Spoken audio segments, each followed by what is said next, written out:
Hi there. Tonight we slip into the muddy, candlelit world of a medieval village, where you're a young woman about to face the most daunting night of your life, your wedding night.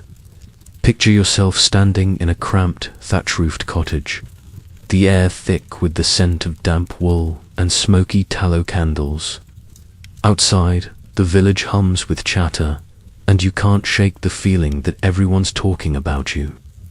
Your stomach churns as you adjust a scratchy linen shift, your best garment, though it's patched at the elbows. This isn't the fairy tale wedding of modern dreams, oh, no. You probably won't survive this without a few awkward moments that'll haunt you for years. So, before you get comfortable, take a moment to like the video and subscribe, but only if you genuinely enjoy what I do here. Drop a comment with your location and local time. I'd love to know where you're drifting off from. Now, dim the lights, maybe turn on a fan for that soft background hum, and let's ease into tonight's journey together.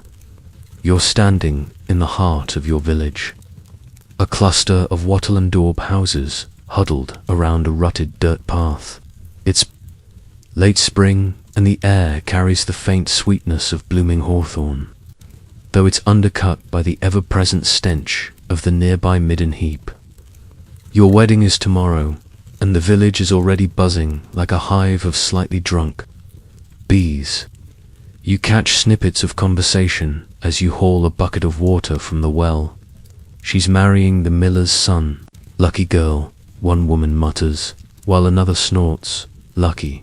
He's got a temper and a wandering eye."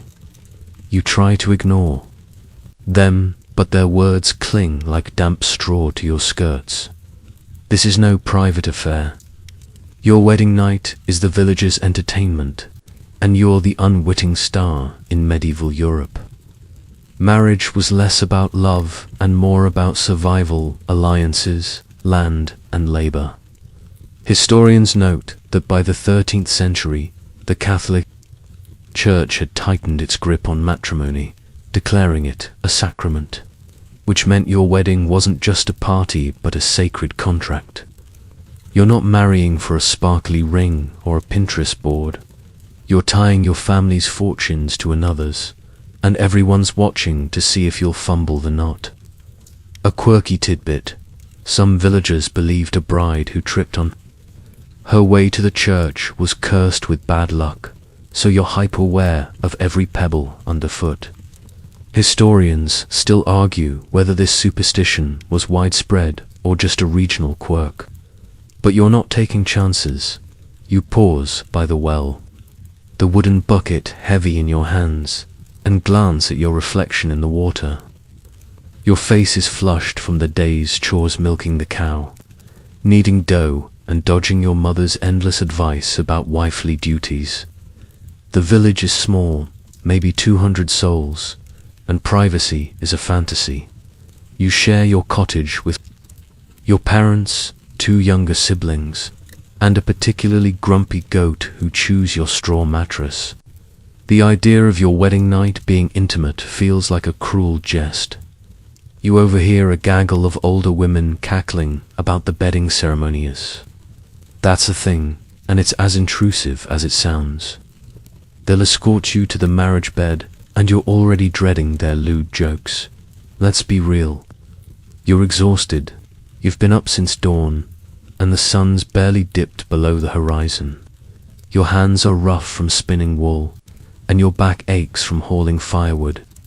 Yet the village expects you to be a blushing bride, radiant, and ready for a night that's more about duty than desire. You smirk, thinking how modern folks would lose it if their wedding included a public inspection of the bedsheets. Spoiler, that's coming, and it's not as romantic as it sounds. For now, you trudge back to the cottage, water sloshing in the bucket, and try to tune out the village's gossip. They're betting on whether you'll cry tomorrow or manage a brave face as you step inside. Your mother's already fussing, piling more tasks on you before the big day. She's muttering about the dowry of few chickens, a bolt of coarse cloth, and a wobbly stool your father carved. You're not nobility. This isn't a Game of Thrones style union with gold and knights. You're a peasant, and your marriage is a practical deal to keep the village's web of obligations intact. Still, there's a flicker of excitement beneath your nerves. Maybe, just maybe, this new life won't be as grim as the rumors suggest. But then you hear a neighbor shout about the groom's drinking habits, and your heart sinks. Welcome to the medieval marriage game, where the stakes are high and the wine is watered down. You're back in your family's cottage, the air heavy with the scent of boiled cabbage and the faint tints of sweat-soaked wool. The fire crackles weakly, casting shadows on the rough walls, and you're perched on a stool, trying to mend a tear in your shift while your mother drones on about tomorrow's wedding. Your mind, though, is elsewhere, specifically on the fact that this marriage was decided when you were barely old enough to chase chickens. You're not stepping into this union out of some grand romance. You're here because a deal was struck years ago, and you're just now catching up to its consequences. The village's chatter from earlier, remember that well-side gossip, still stings. But now you're piecing together how little choice you had in this whole affair. In medieval times, betrothals were often arranged when children were young, sometimes even infants, to secure alliances or property. By the 14th century, canon law required both parties to consent at the altar. But let's be honest, saying no wasn't exactly an option when your family's survival hinged on the match. You're 16, maybe 17, and the miller's your soon-to-be husband was chosen because his family owns a strip of land next to yours. It's not love, it's logistics. A quirky tidbit. Some betrothals included a hand-fasting ritual, where you'd clasp hands through a hole in a stone to seal the deal. You didn't get that ceremony, but the weight of the agreement feels like a stone on your chest anyway. Historians still argue whether hand-fasting was legally binding or just symbolic. But for you, it's all the same. You're bound. You set the needle down, your fingers sore from stitching, and glance at your younger sister, who sprawled on a pallet, oblivious to the storm brewing in your head. She's lucky. She's got a few years before her own betrothal comes knocking. You, on the other hand, are staring down the barrel of a life you didn't choose. Your mother's still talking, something about how the miller's son is sturdy enough, which is medieval code for he's not dead yet. You bite back a laugh joke, number one. If sturdy is the best compliment, you're in for a thrilling marriage. The truth is, you've barely spoken to him. He's a blurry figure in your mind, all flour-dusted hands and a grunt when you pass him at the market. The cottage door creaks open, and your father stomps in, tracking mud across the packed earth floor. He's been at the alehouse, negotiating with the groom's family, and his red face tells you it wasn't all friendly banter. Betrothals, like yours, often came with tense haggling land tools, or even a pig could tip the scales.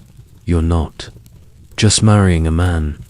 You're merging two households, and every detail had to be ironed out before the priest got involved. You catch your father muttering about the miller's stingy offer, and your stomach twists. If they're already fighting, what's your wedding night going to feel like? You're not naive. You know this night isn't about candles and sweet nothings. It's about sealing the deal, and the village expects proof. You stand, stretching your aching back, and step outside for a moment of air. The night is cool, stars pricking the sky, but the village isn't asleep. You hear laughter from the alehouse, a dog barking, and the distant clink of a blacksmith still at work. This place never really quiets down, and neither does your mind. You think about the stories you've heard, whispers of brides who cried through their wedding nights, Or worse, ones who didn't make it through childbirth a year later. You're not sure what scares you more, the night itself or the life that follows. Joke number 2. At least if the groom's drunk tomorrow, he might fall asleep before you have to deal with him. Your mother calls you back inside, her voice sharp with impatience. She's holding a comb, ready to attack the tangles in your hair, as if that'll make you a proper bride. You sit, wincing as she tugs, and try to focus on the fire's glow. The betrothal's terms are setland, a few coins, and your labor as a wife. You're not just gaining a husband, you're losing the sliver of freedom you had as a daughter. The church might call this a sacred union, but to you, it feels like a contract written in someone else's hand. Tomorrow, you'll walk to the church, and the village will watch every step. For now, you're just a girl in a cottage, wondering how you ended up here. You're back in the cottage, the fire now a dull glow, and your mother's comb is still waging war on your hair. The air feels thicker, not just from the smoke, but from the weight of what's coming. Yesterday's village gossip and last night's realization about your betrothal, remember that stone on your chest feeling, have left you restless. Now, as dawn creeps through the cracks in the shutters, you're caught up in the next piece of this medieval marriage puzzle, the dowry. Your family's been haggling over it for weeks, and you're starting to feel less like a bride and more like a bundle of goods being bartered. You sit cross-legged on the floor, sorting through a pile of linens your mother insists are part of the deal, while your father paces, muttering about the miller's latest demands. In medieval Europe, a dowry was the bride's contribution to the marriage, often a mix of practical items: cloth, pots, livestock, and sometimes land or coin. By the 13th century, it was a cornerstone of marriage negotiations, especially for families like yours, scraping by in a village where wealth meant an extra goat.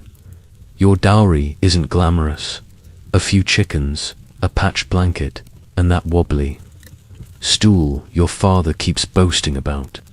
A quirky tidbit: some dowries included bedding rights, meaning your family promised the groom a share of your household's straw mattress luxury, medieval style. Historians still argue whether dowries empowered women by giving them leverage or just turned them into bargaining chips. But you're leaning toward the latter as your father snaps at you to fold the linens faster. You glance at the pile, your hands moving mechanically. Each item feels like a piece of your old life being traded away. The chickens, they're the ones you've fed since you were a kid, clucking at you every morning. The blanket, you helped your mother weave it during a winter so cold your fingers bled. You're not just bringing stuff to this marriage, you're bringing your family's survival, and the miller's family knows it. You overhear your father grumble about their demand for an extra bushel of barley, and you can't help but smirk. Joke number 1. If they're this picky about grain, imagine how they'll judge your cooking. The truth is, these negotiations are a power play, and you're the prize. Nobody asked if you wanted to be one. Your mother, sensing your distraction, hands you a small iron pot, another dowry item, and tells you to scrub it clean. You dunk it in a bucket of cold water, the chill biting your knuckles, and try to focus. The village outside is waking up. You hear the creak of a cart, the bleat of a sheep, and the distant clang of the church bell signaling morning prayers. The dowry talks aren't just about youth, they're about keeping the village's delicate balance intact. If your family gives too much, they'll starve come winter. If they give too little, the miller might call off the wedding and you'll be stuck, a spinster at 17, which is basically a death sentence in a world where marriage means security. You pause, the pot dripping in your hands, And think about the groom. You've seen him at the mill, his face smudged with flour, but you don't know him. Is he kind? Cruel? Does he even want this marriage? Or is he just following his father's orders? The dowry makes you feel like a transaction, and you wonder if he feels the same. Joke number 2. Maybe you should have negotiated for a better groom instead of an extra chicken. Your mother catches your frown and snaps that you're lucky to marry at all. Plenty of girls end up with worse. She's not wrong, but it doesn't make the knot in your stomach loosen as you scrub the pot. Your father slams his hand on the table, startling your sister who's been dozing by the fire. He's furious the miller's family wants a share of your family's meadow, a strip of land you've grazed cows on forever. You freeze, realizing this isn't just about chickens anymore. That meadow is your family's lifeline, and giving it up could mean lean years ahead. You're not just carrying a dowry into this marriage, you're carrying your family's future. The village will talk if the deal falls through, and you'll be the girl who couldn't seal the bargain. You set the pot down, your hands trembling, and try to imagine the wedding day. It's tomorrow, and the dowry's still not settled. Welcome to the medieval marriage market, where love's the last thing on anyone's mind. You're standing outside the cottage, the morning sun barely warming the damp air, as your mother drags you toward a tub of lukewarm water behind a flimsy screen of woven branches. The dowry haggling, remember that meadow your father nearly lost, is still unresolved, but today's the wedding, and there's no time to dwell. Your stomach's in knots, not just from nerves, but from the meager porridge you choked down at dawn. Now you're being scrubbed like a tarnished pot, your mother's hands relentless with a coarse cloth. This is the start of your bridal preparations, and it's less about beauty and more about making you presentable for the village's prying eyes. You wince as she tugs at your hair, muttering about how you should have taken better care of it. In medieval Europe, bridal preparations were practical, not glamorous, especially for peasants like you. By the 14th century, a bride was expected to look clean and modest, signaling her family's respectability. You're not getting a spa day, you're getting a quick dunk and a borrowed dress.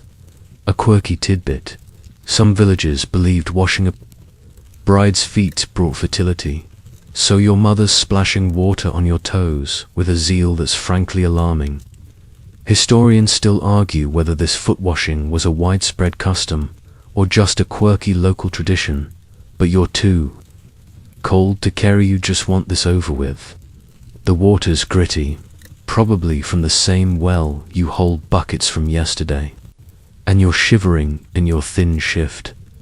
Your mother hands you a dress, a hand-me-down from your cousin's wedding, dyed a faded blue that's seen better days. It's the best your family can do, and you're grateful, but it itches against your skin, the wool heavy and stiff. You slip it on, trying not to snag the loose threads, and catch a glimpse of yourself in a polished copper plate your mother's propped up. You look fine, you suppose, but the girl staring back feels like a stranger. Joke number 1. If this dress is your globe, you're ready to glow right back to bed. The village expects you to look the part though, so you stand straighter. Even as your bare feet squelch in the mud, the air buzzes with activity now. You hear neighbors shouting, children running, and the distant lowing of cows being herded to pasture. Your mother's not done. She's weaving a crown of wildflowers into your hair, the stems prickling your scalp. It's tradition, she says, to ward off evil spirits, but you suspect it's just to distract from the dress's frayed hem. You're starting to feel like a prop in a play you didn't audition for. Your sister, lingering nearby, giggles and says you look like a saint from the church frescoes. You roll your eyes. Joke number 2. If saints had to wear this dress, they'd have rebelled sooner. But her laughter's a small comfort, a reminder of the life you're leaving behind. Your mother steps back, appraising you like a merchant sizing up a cart of turnips. She adjusts the flower crown, then hands you a pair of worn leather shoes, another dowry item your father grudgingly included. They're a bit tight, but you're not walking barefoot to the church. That's a bad omen, and you're already dodging enough of those. The village is waking up fully now, and you catch snippets of chatter through the screen. She's not bad looking, one man says, while a woman snips, hope she's tougher than she seems. You clench your fists, wishing you could disappear. This isn't just your wedding. It's the village's spectacle, and you're the main act as you step out from behind the screen. Your mother starts listing instructions. Keep your head down. During the ceremony, don't trip on the church steps. And for heaven's sake, don't talk back to the priest. You nod, half listening, your mind drifting to the groom. You still haven't seen him today, and the uncertainty gnaws at you. Will he be kind, drunk, indifferent? The preparations are supposed to make you feel ready, but they're just amplifying your dread. Joke number 3. Maybe if you scrub hard enough, you can wash away the whole wedding. For now, you follow your mother back to the cottage, the dress dragging in the dirt, as the villagers' eyes follow your every step. The church bells are ringing, and there's no turning back. You're trudging through the village, the itchy blue dress, remember, that hand-me-down from your cousin, clinging to your legs as you follow your mother toward the open field where the wedding feast is already spiraling into chaos. The church bells from earlier are still echoing in your head, but now they're drowned out by the roar of laughter, shouting, and the off-key wail of a fiddle. Your flower crown's starting to wilt, one petal dangling over your eyebrow, and your too tight shoes pinch with every step. The bridal preparations left you feeling like a polished trinket, but now you're being tossed into the heart of the village's rowdiest event. This is the communal feast, and it's less a celebration and more a test of your endurance. In medieval Europe, wedding feasts were a big deal, especially for peasants, doubling as a community bonding ritual and a chance to eat something other than stale bread. By the 14th century, these feasts were often held outdoors, with everyone pitching in food or ale to keep costs down. Your family scraped together a spread of barley stew, roasted turnips, and a slightly tough pig your uncle swears was fresh yesterday. A quirky tidbit: some villagers believed spilling ale during the feast brought good luck, so you're dodging sticky puddles as you weave through the crowd. Historians still argue whether this was a genuine superstition or just an excuse to get sloppily drunk, but the evidence around you leans toward the latter. You clutch a wooden cup of watered-down ale your mother thrust into your hands, the bitter taste doing little to calm your nerves. The field is a sea of faces: neighbors, cousins, strangers from the next village, all red-cheeked and loud. You spot your father arguing with the miller, probably still bickering over that dowry meadow. The groom's somewhere in this mess, but you haven't seen him yet, and you're not sure you want to. You're supposed to be the radiant bride, but you feel like a sheep herded toward a market stall. Joke number 1. If this is a feast, you'd hate to see their famine. A group of women, their aprons stained with grease, pull you toward a rickety table piled with food. They're cackling, offering you a hunk of bread and teasing about how you'll need strength for tonight. You blush, wishing the ground would swallow you whole. The village's obsession with your wedding night, those well-side whispers, is in full force, and their jokes are about as subtle as a cow in a chapel. You take a bite of the bread, dry and chewy, and try to smile. The air smells of smoke, sweat, and roasted meat, and the fiddle players now dueling with a drunken piper, the noise making your head throb. You find a moment to slip to the edge of the crowd, leaning against a gnarled oak tree. From here, you can see the whole scene. Children chasing a stray dog, men arm wrestling over a barrel, women gossiping in tight clusters. This feast isn't just about you. It's the village flexing its unity, showing off its ability to throw a party despite lean times. But it's also a reminder of how little privacy you have. You overhear a man bet a sack of oats that you'll do your duty tonight, and you grip your cup tighter, tempted to fling it at him. Joke number 2. Maybe you should have negotiated a dowry clause for some actual peace and quiet. Your mother spots you and waves you back, her face a mix of pride and exasperation.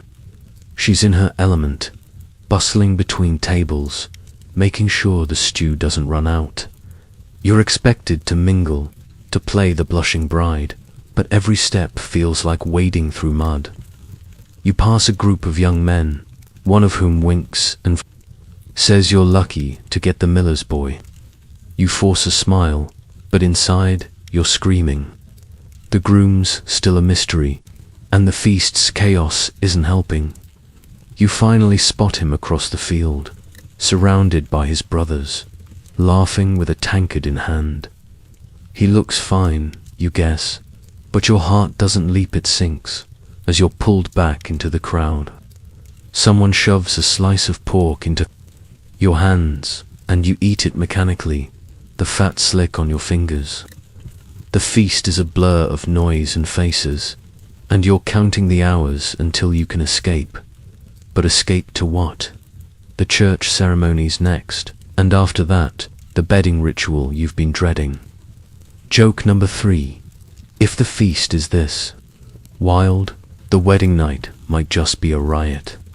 For now, you let the crowd carry you, the ale loosening your nerves just enough to keep moving forward. You're stumbling away from the feast, your belly full of tough pork and sour ale, the villagers' raucous laughter still ringing in your ears. The field remembered that chaotic scene with the fiddler and spilled ale is behind you now, and you're being herded toward the church, your flower crown lopsided and your dress speckled with stew. The air's cooler as the sun dips, casting long shadows over the dirt path. Your mother's gripping your arm, steering you like a wayward goat, while your father trails behind, still grumbling about the miller's dowry demands. The wedding ceremony's about to start, and you're bracing for the priest's stern words, which everyone says will make your knees wobble. You're not sure if it's the ale or the dread, but your legs already feel unsteady. In medieval Europe, the church held iron control over marriage, especially by the 13th century, when it was declared a sacrament, binding you to your husband and God's rules for life. The priest's role wasn't just to bless the union, but to lecture you on its sacred duties, often with a tone that could curdle milk.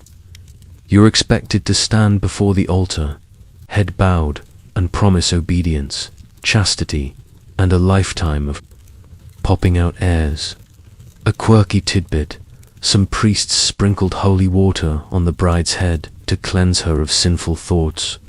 Good luck with that, considering the village's bawdy feast jokes. Historians still argue whether these rituals were meant to sanctify or just intimidate. But as you approach the church's stone steps, intimidation's winning. The church looms ahead, its wooden door creaking as villagers pour in, their muddy boots scuffing the floor. You pause at the threshold, the air inside heavy with incense and damp stone. The priest, a gaunt man with a beard like a bramble patch, fixes you with a stare that says he's seen too many weddings go wrong. He's holding a worn prayer book, its pages curling, and you can already hear his voice, low and gravelly, droning. About sin, your mother nudges you forward, whispering to keep your eyes down. Joke number 1. If you look up, you might accidentally challenge God and the groom in one go. You shuffle to the altar, the crowd's murmurs buzzing like flies. The priest begins, his Latin words a blur, but you catch the gist. Marriage is your duty, a holy cage you're locking yourself into. He's not talking to you, really.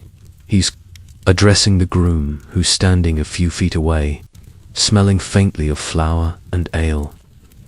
You steal a glance, his face is flushed, his tunic rumpled, but he's not running, so that's something. The priest's lecture shifts to warnings. No adultery, no defiance, and definitely no skipping church. You bite your lip to keep from smirking. Joke number 2. If skipping church was a sin, half the village would be doomed. But the weight of his words lands hard. This isn't just a ceremony, it's a contract you can't break. You're handed a ring, a simple iron band, cold against your finger. It's not a symbol of love, but of ownership, and the priest makes sure you know it.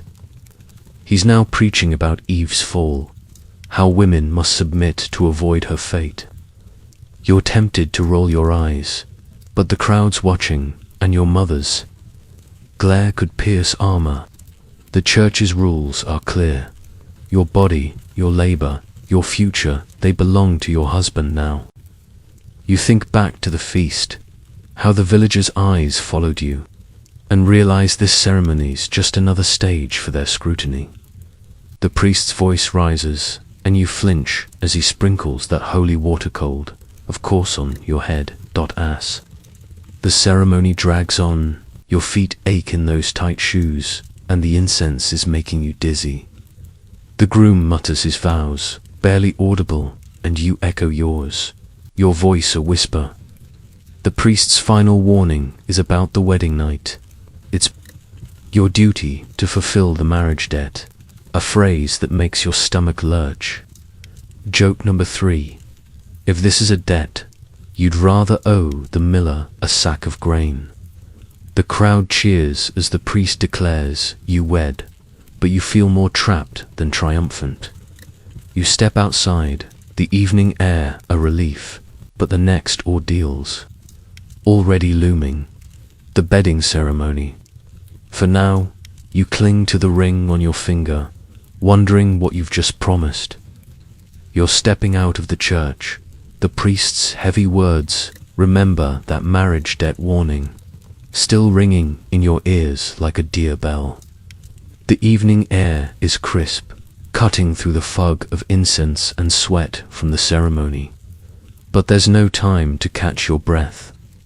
The village crowd, half drunk from the feast, is surging around you, their cheers more rowdy than reverent.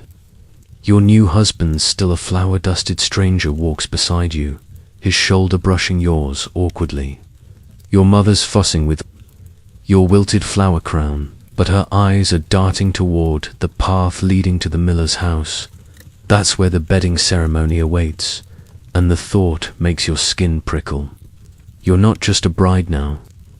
You're the main event in a ritual that's about to get far too personal. In medieval Europe, the bedding ceremony was a common tradition, especially among peasants, where the couple was escorted to the marriage bed by a gaggle of relatives and neighbors. By the 14th century, it was less about romance and more about proving the marriage was consummated to secure the alliance. Your dowries, meadow, and those chickens depend on it. A quirky tidbit: some villagers hung a sheet outside the next morning to show the bride's purity, a custom as invasive as it sounds. Historians still argue whether this was universal or varied by region, but right now, you're just praying. Your village skips the sheet part. The crowd's laughter tells you they're ready for a show. You're being steered down the path, the ground uneven under your pinching shoes. Torches flicker, casting jagged shadows, and the air smells of burning pitch and spilled ale. The groom's mother, a stout woman with a voice like a crow, is leading the charge, shouting for everyone to keep up. You catch her eyeing you, as if sizing up whether you're worth the barley her family demanded. Your own mother's whispering last-minute advice, something about lying still and praying, but it's drowned out by a group of men singing a bawdy song about a farmer and his plough. You blush, wishing you could bolt. Joke number 1. If this is a plough song, you're ready to plant yourself in a different village. The miller's house looms ahead, its thatched roof sagging like a tired brow. You've been here before, fetching flour, but now it feels like a foreign land. The crowd's pressing closer, their breath hot with ale and excitement. You glance at your husband, he's staring straight ahead, his jaw tight, and you wonder if he's as nervous as you are. Nobody's asked either of you what you want.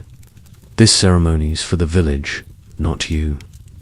You think back to the priest's lecture about duty and try to steady your breathing. The bedding ritual's purpose is to ensure the marriage is complete, but it feels like a public trial, and you're the evidence. You step inside, the house dim and smoky, with a low ceiling that makes you duck. The marriage bed, really just a straw mattress on a creaky frame, sits in the corner, draped with a threadbare blanket. The crowd piles in, ignoring any pretense of personal space. Your sister's there, wide-eyed, probably thrilled to witness something she's too young to understand. The groom's brothers are cracking jokes, one of them waving a jug of ale like a trophy. You want to scream, but instead, you force a smile. Joke number 2. If smiling through this is a skill, you're ready for sainthood. The women start chanting something about fertility, and you grip the iron ring on your finger. Its weight, a small anchor. The bedding ceremony's rules are unspoken, but clear. You and the groom are expected to climb into bed while the crowd watches, prays or heckles, depending on their mood. You're not sure what's worse, their presence or the pressure to perform. Your mother-in-law shoves a cup of spiced wine into your hands, saying it'll help things along. You take a sip, the cloves bitter on your tongue, and try to ignore the man in the back shouting about getting to the good part. Joke number 3. If this is the good part, you'd rather skip to the epilogue. For now, you stand frozen, the bed looming like a stage, as the village waits for you to play your role in this medieval spectacle. You're standing in the miller's house, the smoky air pressing against you like a heavy cloak, and the bedding ceremony, remember that intrusive crowd from moments ago, is in full swing. The straw mattress in the corner, your soaked marriage bed, looks about as inviting as a pile of damp hay. Your husband's beside you, his breath sharp with ale, and the village mob is packed into the room, their torchlight flickering across the rough walls.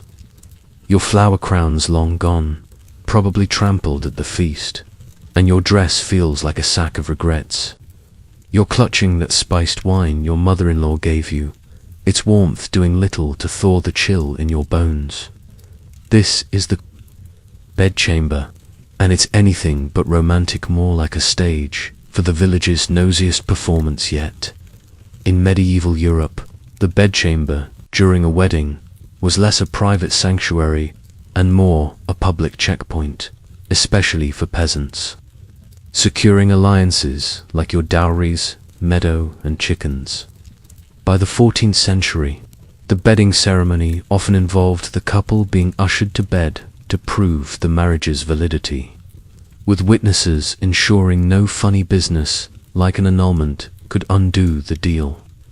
A quirky tidbit, some bedchambers were sprinkled with herbs like lavender to encourage the couple, though the stench of unwashed villagers probably overpowered any floral vibes. Historians still argue whether these herbs were for luck or just to mask the room's general funk. But you're too distracted to notice any scent beyond sweat and smoke. You take a shaky step toward the bed. The crowd's chatter swelling. Your mother-in-law's barking orders, telling everyone to make room, though nobody's listening. Your husband's brothers are still at it, one of them sloshing ale as he toasts to a fruitful night. You want a gag joke, number one. If this is fruitful, you'd rather plant turnips. Your mother's hovering near the door, her face a mix of worry and resignation, and you catch your sister's wide eyes, soaking up the chaos like it's a fair. The bed's frame creaks as someone, probably a drunk uncle, leans against it, and you're hyper-aware of every sound, every stare. Privacy's a myth here, and you're the proof. You glance at your husband, hoping for a hint of solidarity, but he's staring at the floor, his hands clenched. He's no more in control of this than you are, and that's oddly comforting. The priest's words from the church about duty and submission echo in your mind, but they feel distant, drowned out by the crowd's bawdy jokes. Someone shouts about warming the sheets, and you force a smile, though it feels like your face might crack. The bedchamber's supposed to be where the marriage becomes real, but it feels like a trial, with you and the groom as reluctant defendants. You think back to the feast, how the villagers' eyes never left you, and realize this is just the next act in their spectacle. Your mother-in-law grabs your arm, pulling you closer to the bed, and hands you a linen shift thinner than your dress, meant for the night ahead.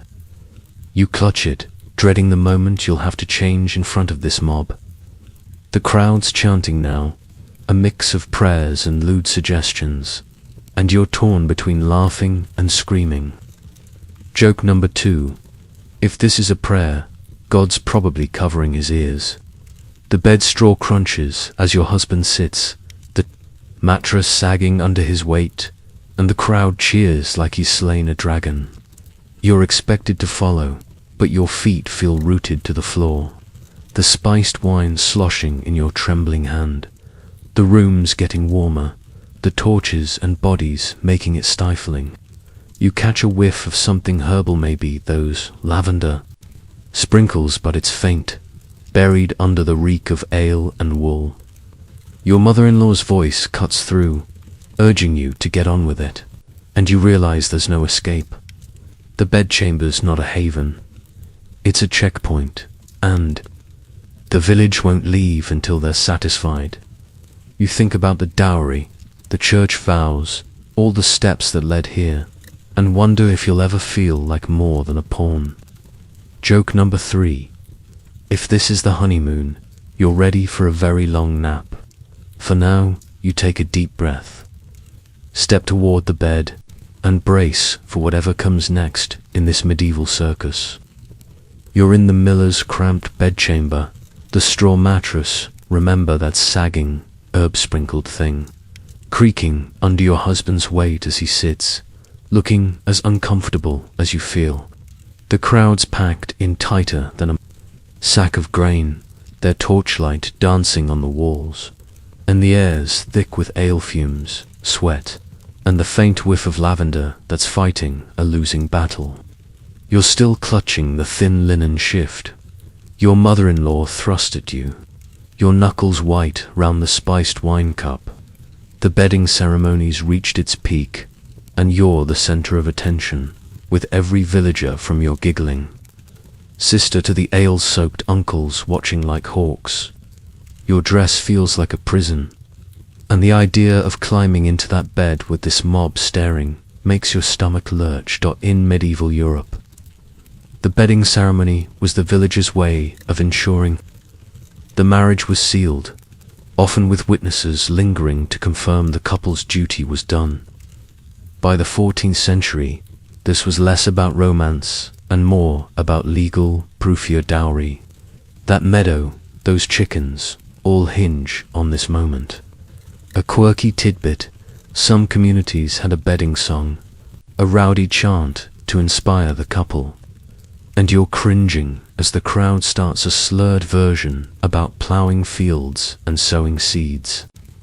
Historians still argue whether these songs were meant to bless the union or just embarrass everyone involved. But you're betting on the latter as the lyrics get filthier. You force yourself to move, setting the wine cup on a wobbly stool and clutching the shift closer. Your mother-in-law's glaring, her arms crossed, as if your hesitation's a personal insult. The crowd's chanting grows louder, and you catch your husband's eye. He looks like he'd rather be anywhere else, which is oddly reassuring. You're both trapped in this farce, pawns in the villagers' game. You think back to the priest's stern lecture about the marriage debt, and wonder how anyone could feel anything but dread in this chaos. Joke number 1. If this is debt. Collection. You'd rather owe the miller a lifetime of flour, the women in the room your mother, the groom's aunts, a few nosy neighbors start fussing, urging you to change into the shift. You glance at the bed, its blanket frayed and lumpy, and realize there's no private corner to slip into. You're expected to strip here, with every eye on you. Your cheeks burn, and you mutter a silent prayer for a sudden thunderstorm to scatter the crowd. No such luck, the torches keep burning, and the song's hitting a particularly crude verse about ripe harvests. You fumble with the ties on your dress, your fingers clumsy, and manage a weak smile. Joke number 2. If this is a harvest. You're the turn-up nobody wants. Your mother steps forward, shielding you slightly as you pull the dress over your head, the wool catching on your hair. The shift's cold against your skin, thin enough to make you feel exposed, and you cross your arms, wishing you could vanish. The crowd's cheers spike as you emerge, and you hear someone shout about a fine bride. You want to snap back, but instead you focus on the bed, where your husband's now lying, his boots still on, looking like a man awaiting a tooth pulling. The bedding ceremony's supposed to be a ritual, but it feels like a public shaming. With you and the groom as the reluctant stars, you take a step toward the bed, the floorboards creaking underfoot, and the crowd's noise swells again. Your sister's still there, perched on a barrel, her eyes huge. She's probably storing every detail to gossip about later. The men are slapping each other's backs, toasting with sloshing tankards, while the women start a new chant, something about babies and blessings. You climb onto the mattress, the straw crunching loudly, and slide under the blanket, your heart pounding. Your husband shifts, his elbow brushing yours, and you both freeze. The crowd's presence making every move feel like a performance. Joke number 3. If this is a performance, you're ready for the curtain to drop. The bedchamber's a furnace now, the heat from the torches and bodies overwhelming. You lie there, staring at the ceiling's blackened beams as the crowd's chants fade into a drunken hum. This is at the moment the villagers been waiting for, the proof their alliance is secure. You're not thinking about love or even duty. You're just trying to survive the scrutiny. The bedding ceremony's almost over, but the night's far from done, and you're already dreading what comes next. You're lying on the straw mattress, the coarse blanket scratching your skin through the thin shift. Remember that flimsy thing you changed into under the crowd's gaze. The bedchamber's still packed, though the bedding ceremony's rowdy. Chants are finally petering out. The torches cast a dim glow, and the air's thick with the stench of ale, sweat, and that faint lavender no one's buying as romantic. Your husband's beside you, his breath uneven, and you're both stiff as boards, hype-aware of the villagers, lingering like uninvited ghosts. The ploughing field's song has mercifully stopped, but the crowd's not leaving their milling about, whispering, waiting for what? You're craving solitude, a moment to breathe. But in this village, privacy's as rare as a warm bath in winter.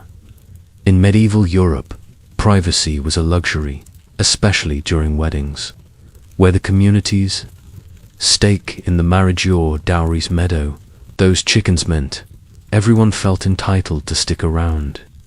By the 14th century, the bedding ceremony often stretched past the initial escort to the bed, with some villagers hanging about to ensure the couple didn't dodge their duty.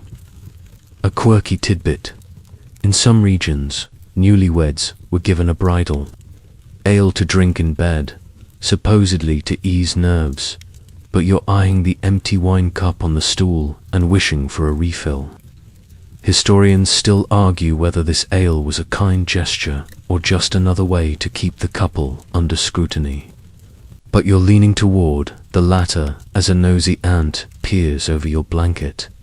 You shift slightly, the straw crunching loudly, and your husband mutters something under his breath, maybe a curse, maybe a prayer. You're both trapped in this bed, the crowd's presence a weight heavier than the priest's vows. You think back to the church, that iron ring still cold on your finger, and wonder how you went from hauling well water to lying here. The village's entertainment. Your mother's near the door, shooing a few drunks who've started bickering over a lost bet, but she's not leaving either. You want to scream for everyone to get out, but that'd only fuel their gossip. Joke number 1. If privacy's a sin, this village is downright saintly. The bedchamber's walls feel like they're closing in, the blackened beams overhead seeming lower than before. You catch your sister's silhouette, she's still perched on that barrel, probably memorizing every awkward moment for later.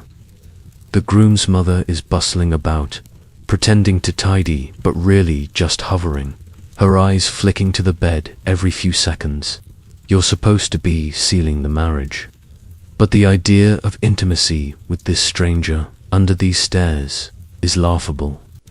You try to imagine a world where you could close a door, draw a curtain, anything, but this is medieval life, where your business is everyone's business.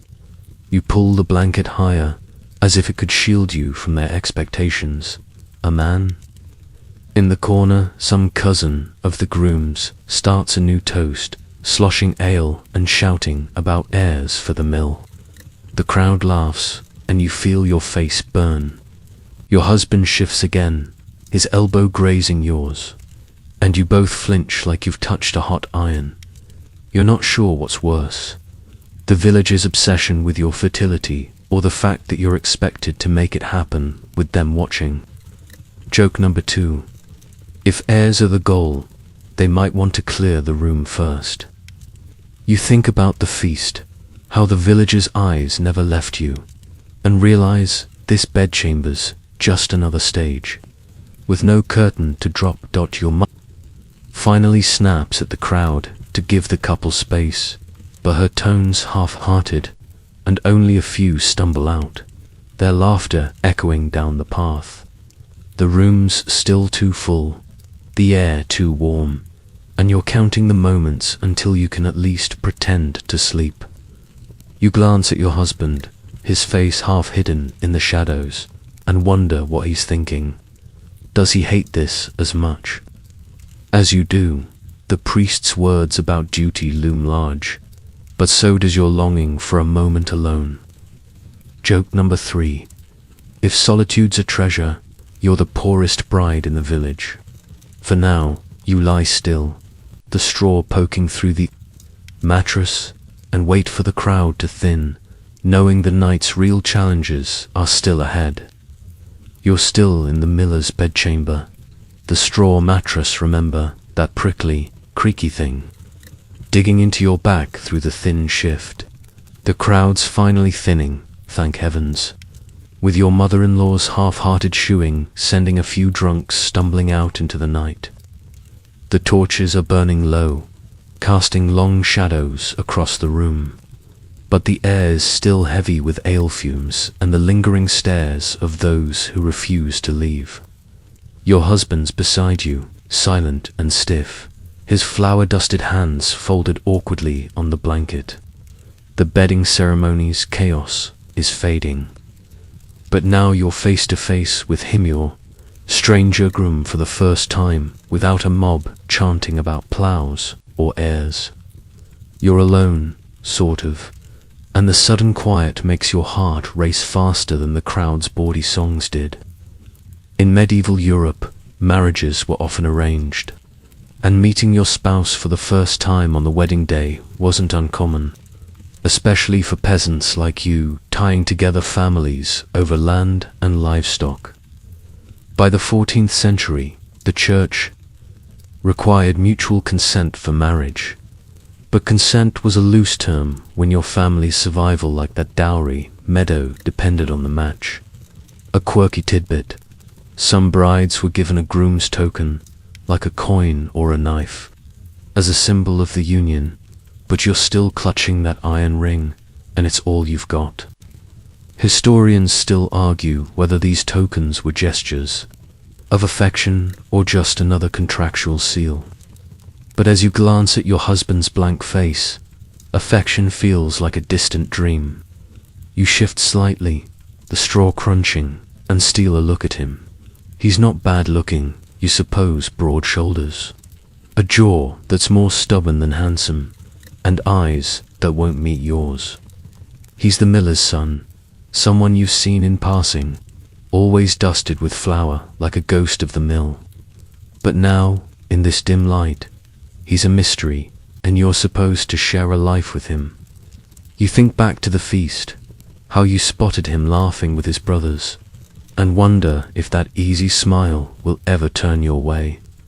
Joke number 1. If he's this quiet now, you might be married to a sack of flour. The room's quieter, but your mother's still lingering by the door, pretending to fuss with a basket of bread. Your sister's gone, probably dragged off to bed, and the groom's mother is snoring in a corner, her supervision defeated by ale. You're not truly alone. Privacy's still a fantasy, but it's close enough to make you hyper-aware of every creak, every breath. You clear your throat, thinking maybe you should say something, but what? Nice wedding. Sorry about the bedding song. Your husband shifts, his elbow brushing yours again, and you both freeze, like two cats caught in a barn. The silence is louder than the crowd ever was.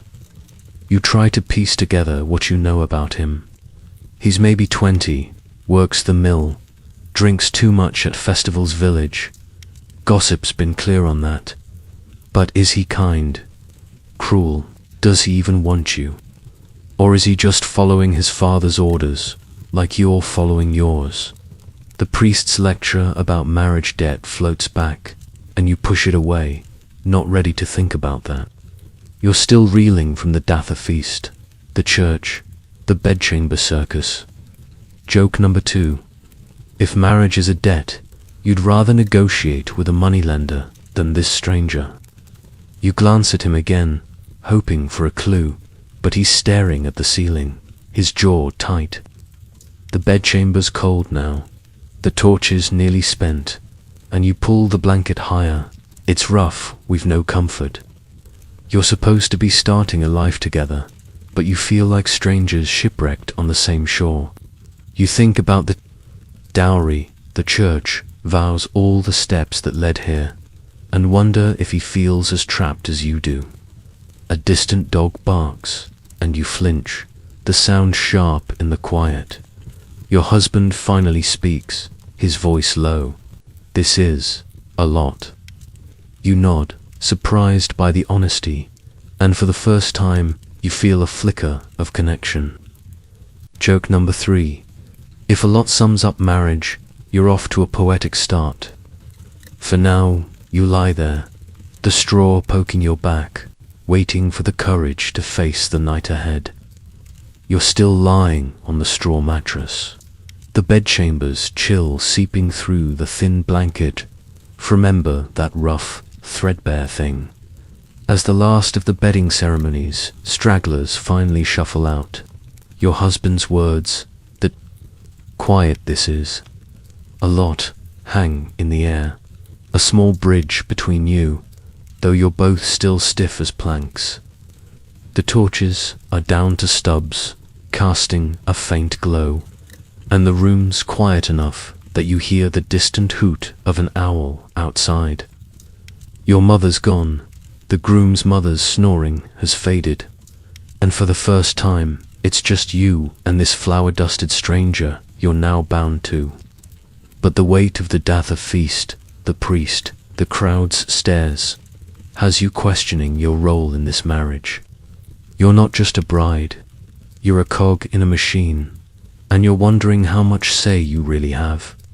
In medieval Europe, consent in marriage was a murky concept. By the 13th century, the church insisted both parties agree to the union at the altar. But agreement often meant nodding under pressure from family, like your dowry's meadow and those chickens, tying you to the miller's son. Your choice was less about desire and more about survival, say. No, and you risk being a burden or worse, cast out. A quirky tidbit. Some brides tried to delay consummation by claiming illness, a loophole to buy time, though it rarely worked. Once the bedding ceremony rolled around, historians still argue whether these delays were acts of resistance or just desperate stalling. But as you lie here, you're wondering if you could have pushed back at all. You shift, the straw crunching, and glance at your husband. His face is half-shadowed, his eyes still fixed on the ceiling, but his earlier words give you a sliver of courage. You're supposed to be his wife, but what does that mean when you barely know him? You think back to the church, the priests, droning about submission, and feel a spark of defiance. Did you choose this, or was it chosen for you? Your family needed the alliance, the village needed the spectacle. But what about you? You clear your throat, testing the silence. Did you want this? You ask, your voice barely above a whisper.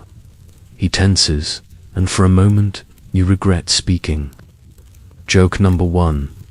If silence is an answer. You're married to a monk. He turns his head slightly, his eyes meeting yours for the first time. Not like I had a say either, he mutters, his voice rough but not unkind. It's not a love sonnet, but it's honest, and it cracks the wall between you.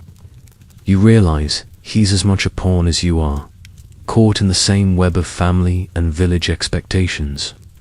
The bedchamber's cold, the air stale with smoke, but this small exchange feels like a lifeline. You think about the gossip at the well, how the village painted him as a drunk with a temper, and wonder how much is true. Maybe he's wondering the same about you after all. You're the girl who nearly tripped at the church steps. The iron ring on your finger feels heavier now, a reminder of the vows you mumbled under pressure. Consent might have been required, but it was more a formality than a choice. You think about your mother's frantic preparations, your father's dowry fights, and realize they weren't just arranging a wedding, they were arranging your life. You pull the blanket up, its weave scratching your chin, and try to imagine saying no at the altar. The village would have erupted, your family shamed, and you'd be the spinster hauling water forever. Joke number 2. If consent's a choice, you'd have chosen a nap instead. The mattress shifts as your husband rolls onto his side, facing away, and you're left staring at the blackened beams overhead. You're not sure what you expected, some grand rebellion. But the reality is you're here, married, with no way out. The church's rules, the village's eyes, your family's needs, they've all conspired to land you in this bed. You, Think about that illness loophole and smirk joke number 3. If you'd faked a cough, the crowd would have probably prayed over you instead of leaving. For now, you lie still, the owls hoot the only sound, and grapple with the truth. You're in this marriage, willing or not, and the night's only just begun. You're still on the straw mattress. The bedchamber's chill, wrapping around you like a damp cloak. Despite the scratchy blanket, remember that frayed thing, pulled up to your chin. Your husband's turned away, his back a silent wall, after your whispered question about wanting this marriage and his blunt reply, "Not like I had a say either." The quiet between you is heavy, broken only by the faint crackle of a dying torch and that owl hooting outside. The bedding ceremony's crowd is gone, but its weight lingers, and now you're grappling with a new pressure: fertility, the village, the church, your family's there, all banking on you to produce heirs, and the thought makes your chest tighten. You're not just a wife, you're a vessel for the miller's lineage, and the expectation feels like a stone on your ribs. In medieval Europe, producing children was a marriage's core purpose, especially for peasants whose heirs meant labor and legacy, like securing that dowry meadow for another generation.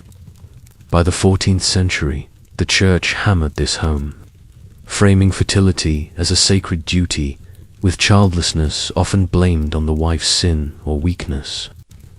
A quirky tidbit: some villagers believed tying a red ribbon around a bride's waist during the wedding boosted fertility, and you're pretty sure your mother slipped one under your dress, though it's doing nothing for your nerves.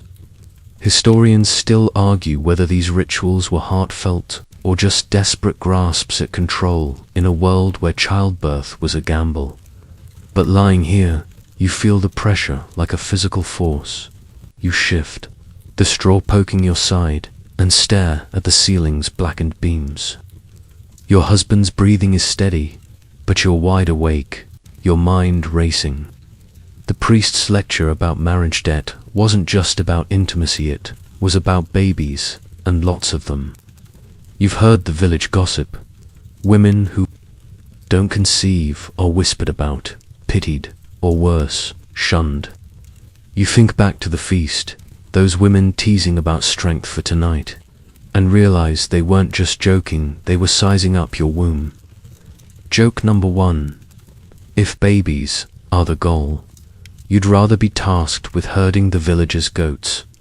You glance at your husband's back, his tunic still on, flour smudged on the shoulder. He's part of this too, but the burden feels lopsided. If you don't produce an heir, it's your failure, not his. You've seen it happen: a neighbor, barren after years, left to scrub floors while her husband took a mistress. The church might frown on that, but the village turns a blind eye if it means a son for the family. You pull the blanket tighter, its weave rough against your skin, and try to push away the image of yourself in her place. Your mother's voice echoes, her frantic advice about lying still now making grim sense. She wasn't preparing you for love. She was preparing you for survival. The bedchamber's dark now, the last torch barely aglow, and the silence amplifies your thoughts. You think about the risks: childbirth, a killer in these times, with half the women you know losing sisters or cousins to it. You've helped your mother tend to a laboring neighbor, seen the blood and the screams, and the memory makes you shiver. Yet the village expects you to dive into that danger, and soon. Joke number 2. If fertility's a blessing, it comes with a curse nobody mentions. You wonder if your husband's thinking about this too, or if he's just relieved the crowd's gone. His silence feels like a shield, and you're not sure how to breach it. You roll onto your side, facing his back, and trace the iron ring on your finger. It's a symbol of the vows that bind you, but also of the heirs you're supposed to deliver. The red ribbon, the priest's prayers, the village's stairs, they're all part of the same machine, grinding toward one goal. You think about your question earlier about consent, and realize this pressures another layer of choice you don't have. Joke number 3. If heirs are currency, you're the mint, and the village is cashing in. For now, you lie there, the straw mattress, a reminder of the hard life ahead, and try to quiet your mind as the night stretches on. You're still curled on the straw mattress, the bedchamber's darkness wrapping you tighter than the scratchy blanket. Remember that worn, prickly thing. Your husband's back is still turned, his steady breathing a quiet wall, and the owl outside has gone silent, leaving you with just the creak of the settling house. The weight of fertility expectations, those heirs the village is banking on, sits heavy. But now your mind's snagged on something else. The strange rituals and superstitions swirling around this wedding night. Your mother's red ribbon, tied secretly under your dress, was just the start. The village is steeped in odd charms and old wives' tales, all meant to ensure luck, love, or at least a baby by next harvest. You're lying there, half expecting some new quirk to pop up, like a toad under the pillow for good fortune in medieval Europe. Wedding nights were layered with superstitions, as communities clung to rituals to ward off bad luck or barrenness in a world where both felt like divine punishment. By the 14th century, these customs varied wildly, some tied to the church, others older than the stone cross in the village square. A quirky tidbit: in some regions, brides were given a fertility posy, a bundle of herbs like fennel or rue tucked into the bed to warm the womb. Your mother-in-law slipped one under the mattress earlier, and you're pretty sure it's why the straw smells faintly of licorice. Historians still argue whether these posies were symbolic or genuinely believed to work. But as you shift and catch a whiff, you're skeptical. You roll onto your back, the straw poking through the thin shift, and trace the iron ring on your finger. That ribbon, the posy, even the holy water the priest splashed on youth, they're all part of the village's obsession with controlling this night. You think back to the feast, how a neighbor tossed salt over her shoulder when you passed, muttering about warding off spirits. You'd laughed then, but now, in the dark, it feels less funny. What if the charms don't work? What if they do, and you're thrust into the dangers of childbirth? Joke number 1.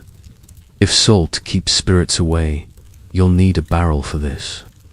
Marriage. Your husband stirs, his shoulder twitching, and you freeze, hoping he's not awake. You're not ready for another awkward exchange, not when your head's tangled in these rituals.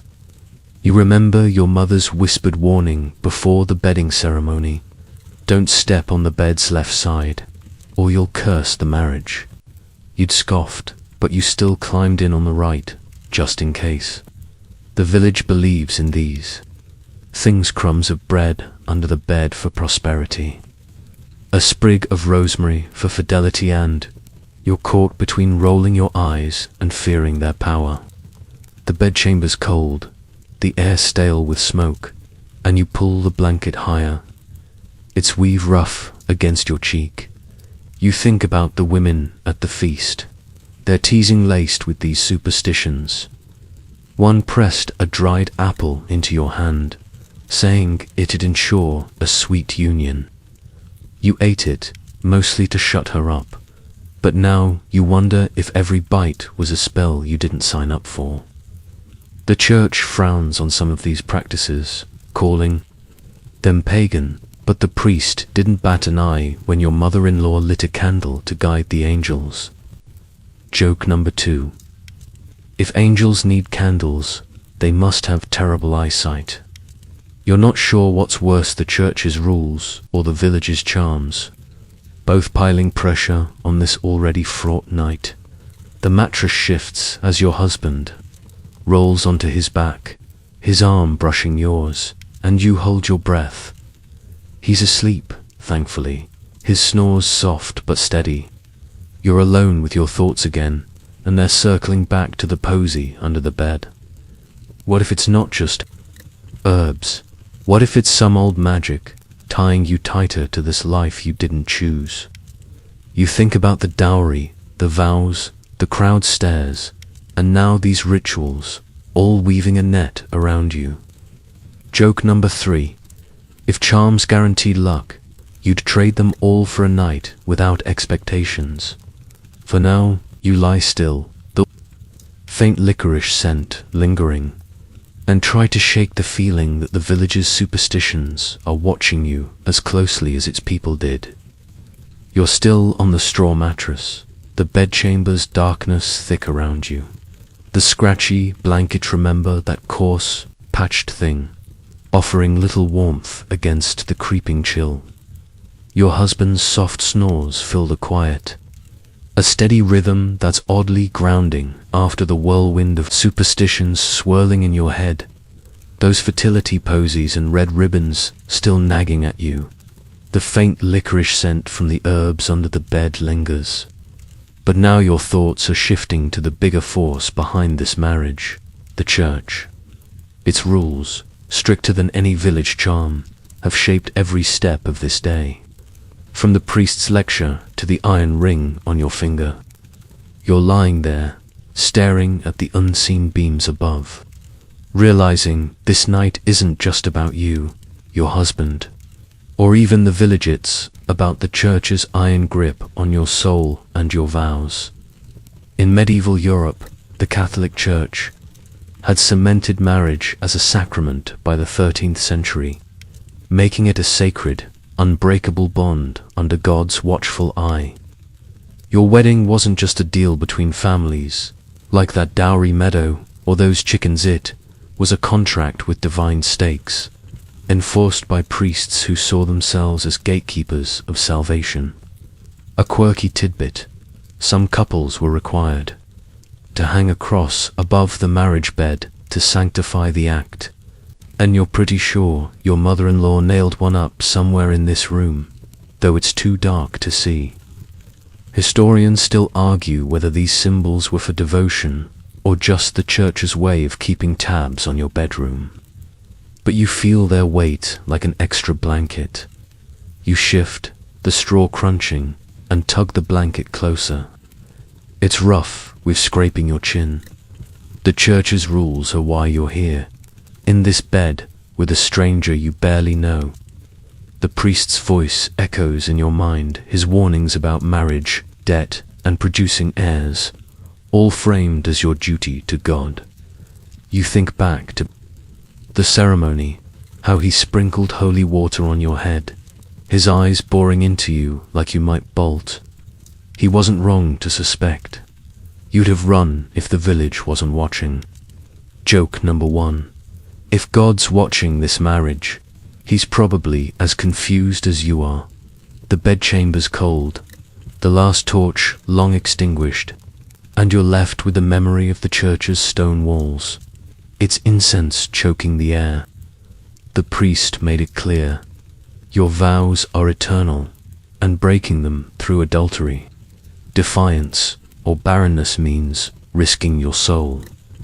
You've heard stories of women excommunicated, cast out for failing to fulfill their role, their families shamed alongside them.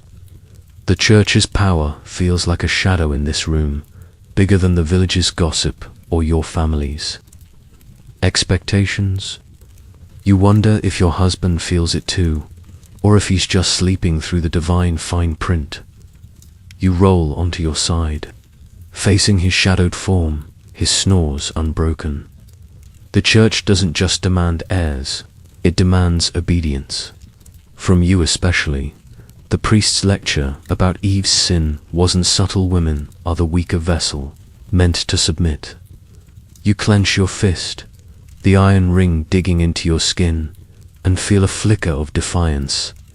You didn't choose this, not really, but the church says it's your path to salvation. Joke number 2. If submission's holy, you'd rather be a sinner with a day off. You think about the fertility posy, the holy water, all the rituals blending church and village law, and wonder where God ends and superstition begins. The mattress shifts as your husband mumbles something in his sleep, his arm flopping across the blanket. You freeze, half expecting him to wake, but he doesn't. The quiet lets your thoughts wander back to the church's role in your life. Sunday masses, confessions, the priest's sermons that always seem to target women. This marriage is your new altar, and you're expected to kneel.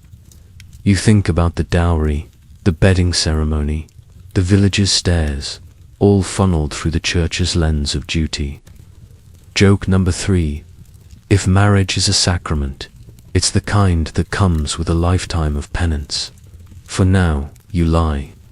Still, the straw poking your back, and try to reconcile the church's demands with the uncertain night ahead. You're still lying on the straw mattress, the bedchamber's darkness thick and cold. The scratchy blanket, remember that rough, patched thing, barely keeping the chill at bay. Your husband's snores are softer now, his arms still sprawled across the blanket from his sleepy mumble, and the quiet lets the church's looming presence, those sacred vows and warnings of sin, sink deeper into your thoughts. But now, as the night drags on, you're facing a new reality. The role of a medieval wife, the priest's words, the villager's stares, even that fertility posy under the bed, they've all been steering you toward this moment, where you're no longer just a daughter, but a woman expected to run a household, obey a husband, and uphold a web of gender roles tighter than the iron ring on your finger. In medieval Europe, gender roles in marriage were rigid, especially for peasants like you, where a wife's duties were both practical and symbolic, propping up family and village stability, like that dowry meadow's future. By the 14th century, women were expected to manage the home, raise children, and support their husband's work, all while staying submissive under church and social law. A quirky tidbit: some wives wore a housewife's belt, a leather strap hung with keys and tools, as a badge of their domestic authority, or mothers got one, and you're dreading the day you inherit her clinking arsenal. Historians still argue whether these belts symbolized power or just chained women to endless tasks. But as you lie here, you're betting on the chain. You shift, the straw crunching, and stare into the dark. The bedchamber's beams invisible above. The church's rules, Eve's sin, submission, airs have already set the stage. But the village's expectations are just as heavy. You're supposed to cook, clean, spin wool, and keep the fire going, all while ensuring your husband's fed and the mill's grain keeps flowing. You think back to the feast, those women's knowing glances, their jokes about strength for tonight. They weren't just talking about the wedding night. They were welcoming you to a lifetime of labor. Joke number 1. If a job you'd like to negotiate for some days off. Your husband's arm twitches, and you glance at his shadowed form. He's the head of this new household, or so the priest says, but you're the one who'll keep it running. You've seen your mother haggle with merchants, patch clothes, and chase chickens, all while your father drank at the alehouse. The village might call him the master, but she's the backbone, and now that's your role. You pull the blanket tighter, its weave scratching your neck, and wonder how you'll manage. You're barely 17, and the thought of spinning enough wool to clothe a family or worse, bartering with the miller's own father, makes your head spin faster than a spindle. The bedchamber's silence is broken by a distant creak, maybe the house settling, maybe a mouse. You think about the women in the village, their hands rough from work, their faces lined from worry. They're your future, and it's not exactly inspiring. The church says your place is to serve, but you've seen wives quietly steer there. Husbands, like your mother nudging your father to fix the roof. Maybe there's power in this role, hidden under the drudgery. Joke number 2. If submission means running everything, you're about to be the sneakiest queen in the village. You roll onto your side, the straw poking through the thin shift, and try to imagine your new life. The miller's house will be your domain, its smoky hearth, its drafty corners, its endless chores. You'll be judged by how well you keep it, how quickly you produce heirs, how smoothly you fit into the village's rhythm. The dowry, the bedding, ceremony, the church's vows, they've all funneled you here, to a role that feels like a costume you're not ready to wear.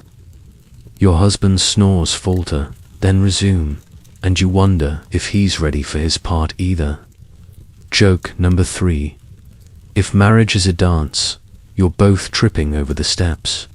For now, you lie still, the weight of wifehood settling over you, and brace for the morning when this role becomes real. You're still on the straw mattress, the bedchamber's cold seeping through the thin shift. The scratchy blanket, remember that patched, coarse thing, doing little to warm you. Your husband's snores are steady now, a faint rumble that blends with the creak of the miller's house settling in the dark. The weight of your new role as a wife, those endless chores and village expectations, sits heavy. But now you're facing the night's core challenge, the awkward dance of intimacy. The church's rules, the fertility posy under the bed, the crowds, bawdy chants, they've all led to this moment, where you're supposed to seal the marriage with a stranger you barely know. Your heart's pounding, and the silence feels like a held breath, waiting for something to happen. In medieval Europe, consummation was the linchpin of a marriage's validity, especially for peasants like you, whose unions, like that dowry meadow, were about securing alliances and heirs. By the 14th century, the church viewed the marriage debt as a mutual obligation, but the pressure fell harder on women, whose worth was tied to fertility. A quirky tidbit: some couples were fed spiced possets, warm drinks laced with herbs, to stir the blood before the act. Your mother-in-law's spiced wine was probably meant for this, though it's left you more queasy than amorous. Historians still argue whether these drinks were aphrodisiacs or just placebo courage. But as you lie here, you're wishing for anything to ease the tension. You shift, the straw crunching loudly, and glance at your husband's shadowed form. He's still asleep, his arm flung across the blanket, oblivious to the storm in your head. You're supposed to, what? Wake him. Wait. The priest's lecture about duty looms, but the reality feels like a chasm. You've heard whispers from older women, vague hints about lying still or enduring, but nobody's told you how to navigate this with a man you've barely spoken to. You think back to the bedding ceremony, those crude songs about plowing fields, and feel your face heat. Joke number 1. If this is a field, you're not ready to be plowed. The bedchamber's dark, the last torch long gone, and the faint licorice scent from the posy under the bed is all that's left of the village's rituals. You pull the blanket higher, its weave rough against your skin, and try to steady your breathing. Your husband stirs, his snores faltering, and you freeze, half hoping he stays asleep. Intimacy's supposed to bind you, but it feels like a test you haven't studied for. You remember your mother's red ribbon, the church's cross overhead, and wonder if they're meant to guide you or just remind you of the stakes. The village expects heirs, the church expects duty, and you're caught in the middle, with no script to follow. Your husband rolls onto his back, his eyes half open now, glinting in the faint moonlight seeping through a crack in the shutters. He mutters something, maybe your name, maybe a curse, and you tense, your heart racing. You awake, he asks, his voice thick with sleep.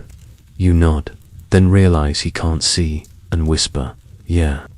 The silence stretches, awkward as a misstep in a dance. You're both supposed to know what comes next, but neither of you moves. Joke number 2. If this is a dance, you're both waiting for the music to start. You think about the spiced wine, the posy, all the props meant to make this easier, and wonder why they feel so useless. He shifts closer, his arm brushing yours, and you flinch, not out of fear but sheer uncertainty. He pauses, sensing it, and for a moment you're grateful he's not pushing. The church says this is your duty, but it's hard to feel anything but exposed, lying here in this cold, creaky bed. You think about the village's stairs, the dowries, wait, and realize this moment's just another step in their plan. You're not ready, and maybe he isn't either. He clears his throat, then says, we don't have to, not tonight. It's a small mercy, and you exhale, the tension easing slightly. Joke number 3. If duty's a debt, you're both filing for bankruptcy. For now, you lie still, the straw poking your back, and let the night's awkwardness settle into something almost bearable. You're still on the straw mattress, the bedchamber's chill biting through the thin shift. The scratchy blanket, remember, that rough, frayed thing, offering little comfort. Your husband's words, that quiet we don't have to, not tonight, linger like a rare kindness, easing the tension of the awkward intimacy you'd been dreading. His snores have resumed, soft and steady, and the faint moonlight through the shutters casts a pale glow across his flower-dusted shoulder. The night's grown quieter, but you're wide awake, your mind shifting from the bedchamber's pressures to the village outside. Even now, with the bedding ceremony over, you feel their eyes, those same gossips from the feast. The church, the well tracking your every move. You're not just a wife, you're their story, and they're waiting to see how it unfolds. In medieval Europe, villages were tight-knit, and a new bride's life was public property, especially when her marriage, like your dowries, meddled families and land together. By the 14th century, the community's scrutiny didn't end at the wedding. Neighbors watched for signs of success, heirs, harmony or failure, barrenness, discord, ready to weave it into their chatter. A quirky tidbit: some villagers appointed a bed monitor, an older woman who'd check on newlyweds the next morning to report on the marriage's progress. You're praying your mother-in-law isn't that dedicated, but her hovering during the bedding ceremony doesn't bode well. Historians still argue whether these monitors were official roles or just nosy volunteers, but you feel their shadow as you lie here. You shift, the straw crunching, and pull the blanket tighter, its weave scraping your chin. The village's obsession. With your wedding night, those bawdy songs, the fertility posy extends beyond this room. You imagine them now, huddled in the alehouse or their own smoky cottages, betting on whether you'll do your duty or crumble under the pressure. You think back to the well, those women whispering about the miller's son's temper, and wonder what they're saying about you. Are you the lucky girl or the one who will falter? Joke number 1. If gossip's currency, the village is richer than a king. The bedchamber's dark, the licorice scent from the posy under the bed fading, but you can almost hear the village's hum beyond the walls, dogs barking, a late-night cart creaking, the low murmur of neighbors who never sleep. You're no stranger to their scrutiny. You've lived under it your whole life, From the time you spilled ale at a harvest festival to the day you mended your shift in public. But now, as a wife, the stakes are higher. They're watching for a swollen belly, a happy hearth, or any crack in your marriage they can pick apart. You think about your mother, how she navigates their stairs with a sharp tongue, and wonder if you'll ever have her armor. Your husband shifts, his arm brushing yours, and you flinch, though he's still asleep. His small mercy, earlier not pushing for intimacy, makes you wonder if he feels the villager's eyes too. He's the miller's son, after all, expected to uphold his family's name while you uphold the home. You imagine the men at the feast, slapping his back, their toasts about heirs for the mill. He's as much their puppet as you are. Joke number 2. If the village is a stage, you're both playing parts with no rehearsal. You think about the church's vows, the dowry's weight, and realize the community's scrutiny is the thread. Tying it all together, the mattress creaks as you roll onto your side, facing the wall's rough planks. You're already dreading tomorrow, when you'll step out of this house and face the village's questions, subtle or not, about how the night went. Will they check the sheets, like in those awful stories? Will your mother-in-law smirk or scowl? The thought makes you want to stay in this bed forever, uncomfortable as it is. Joke number 3. If scrutiny's a sport, the village deserves a crown for nosiness. For now, you lie still, the straw poking your back, and try to brace for the morning when the community's watchful eyes will sharpen, ready to judge your first steps as a wife. You're still on the straw mattress, the bedchamber's cold seeping into your bones. The scratchy blanket, remember that threadbare prickly thing, barely a shield against the chill. Your husband's snores are faint now, his arms still sprawled across the blanket, and the quiet of the night feels like a fragile truce. The village's watchful eyes, those gossips from the feast, the well, the bedding ceremony loom in your mind. Their scrutiny a constant hum you can't escape. But now, as dawn creeps closer, you're waking to a new reality, the morning after. You haven't slept, your eyes gritty, and you're already dreading the moment you'll step outside this room and face the village's questions, smirks, and not-so-subtle prods about what happened or didn't in this bed in medieval Europe. The morning after a wedding was a public affair, especially for peasants like you, whose marriage sealed alliances like that dowry meadow. By the 14th century, villagers often gathered to inspect the couple, sometimes even the bedsheets, to confirm the marriage was complete and the bride pure. A quirky tidbit in some communities. A bride was expected to serve breakfast to her in-laws as her first wifely act, a test of her domestic skills under their hawk-like gaze. You're hoping your mother-in-law's too hungover to demand pancakes, but her hovering last night suggests otherwise. Historians still argue whether these breakfasts were a ritual of welcome or just another way to judge the bride. But you're bracing for the worst. You shift, the straw crunching, and stare at the ceiling's unseen beams. The bedchambers, dark, but a faint grey light seeps through the shutters, signaling morning's approach. You think back to the bedding ceremony, those bawdy chants about heirs, and realize the villagers not done with you.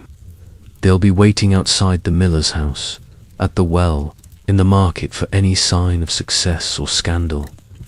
Did you do your duty? Is the miller's son pleased? You can already hear the whispers. She looked pale, or no. Smile, poor thing. Joke number 1. If gossip's a harvest, the village is reaping a bumper crop today. Your husband stirs, his snores faltering, and you glance at his shadowed form.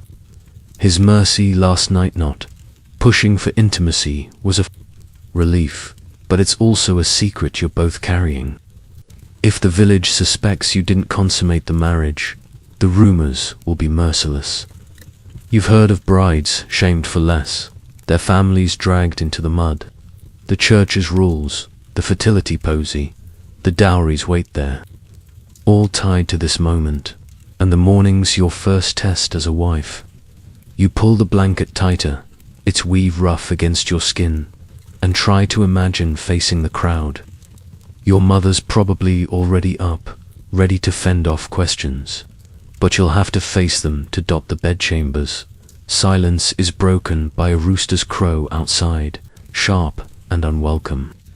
You think about your mother-in-law, her eagle eyes during the bedding ceremony, and wonder if she'll be at the door soon, demanding proof of something. You've heard horror stories sheets paraded through the village, cheers for bloodstains, and pray your village isn't that barbaric. But even without sheets, the women will watch your face, your walk, for clues. You think about the feast, those women's teasing about strength, and realize they're your judges now, ready to dissect your every move. Joke number 2. If scrutiny's a game, you're the village's favorite pawn. Your husband rolls onto his side, his eyes half open, and mutters, "Morning already." You nod, your throat tight, and he rubs his face, flour still smudged on his jaw. He doesn't say more, but his silence feels less hostile now, like you're both bracing for the same storm. You're supposed to step out as a united couple, but you feel like strangers thrown into a play with no lines. The church says you're one flesh now, but the village wants proof, and you're not sure how to fake it. Joke number 3. If marriage is a performance, you're both forgetting your cues. For now, you lie still, the straw poking your back, and steel yourself for the morning's scrutiny, knowing the village's eyes are already sharpening. You're still on the straw mattress, the bedchambers chill, clinging to you, despite the scratchy blanket. Remember that worn, coarse thing. Pulled tight, the faint grey light seeping through the shutters has grown brighter, and the rooster's crow from earlier is now joined by the village stirring outside, cartwheels creaking, a dog barking. Your husband's awake, rubbing his face, his flour-smudged jaw catching the dim light after muttering about the morning. The morning after scrutiny you've been dreading, those village eyes, waiting to judge your every move, looms closer. But now you're facing a new reality, household duties. You're not just a bride anymore, you're the mistress of this miller's house, and the endless tasks of a medieval wife are about to crash over you like a bucket of cold, well-watered dot in medieval Europe. A wife's role was the backbone of the household, especially for peasants like you, where managing the home cooking, cleaning, spinning wool was as crucial as the miller's grain for survival. By the 14th century, a new bride was expected to dive into these duties immediately, proving her worth to her husband's family and the village, all while tied to alliances like your dowry's meadow. A quirky tidbit: some brides were gifted a household charm, like a carved wooden spoon, to bring luck to their chores. Your mother-in-law left one on the hearth, and you're already dreading its symbolic weight. Historians still argue whether these charms were tokens of support or just reminders of your new burdens. But you're leaning toward burdens as you eye the smoky hearth across the room. You shift the straw crunching and sit up, the blanket slipping to your waist. The bedchamber's cold, the air stale with last night's torch smoke, and you can hear your mother-in-law's footsteps already clumping outside the door. She's probably expecting you to stoke the fire, knead dough, or at least look like you know what you're doing. You think back to your mother's frantic preparations, her fussing over your dress, her whispered advice, and realize she was training you for this moment, not the wedding night. You're supposed to take charge of this house, its drafty corners, and meager stores, while the village watches for any fumble. Joke number 1. If running a household is an art, you're still sketching stick figures. Your husband swings his legs off the bed, the frame creaking, and pulls on his boots, still silent but less tense than last night. You wonder if he expects you to leap up and start boiling porridge, like the perfect wife the priest described. You've helped your mother with chores your whole life, milking cows, patching clothes, but this is different. This is your hearth now, your responsibility, and the miller's family will judge you by how well you keep it burning. You glance at the wooden spoon on the hearth, its carved handle glinting in the dawn light, and feel a pang of dread. You're not ready to be your mother, not yet, but the village doesn't care.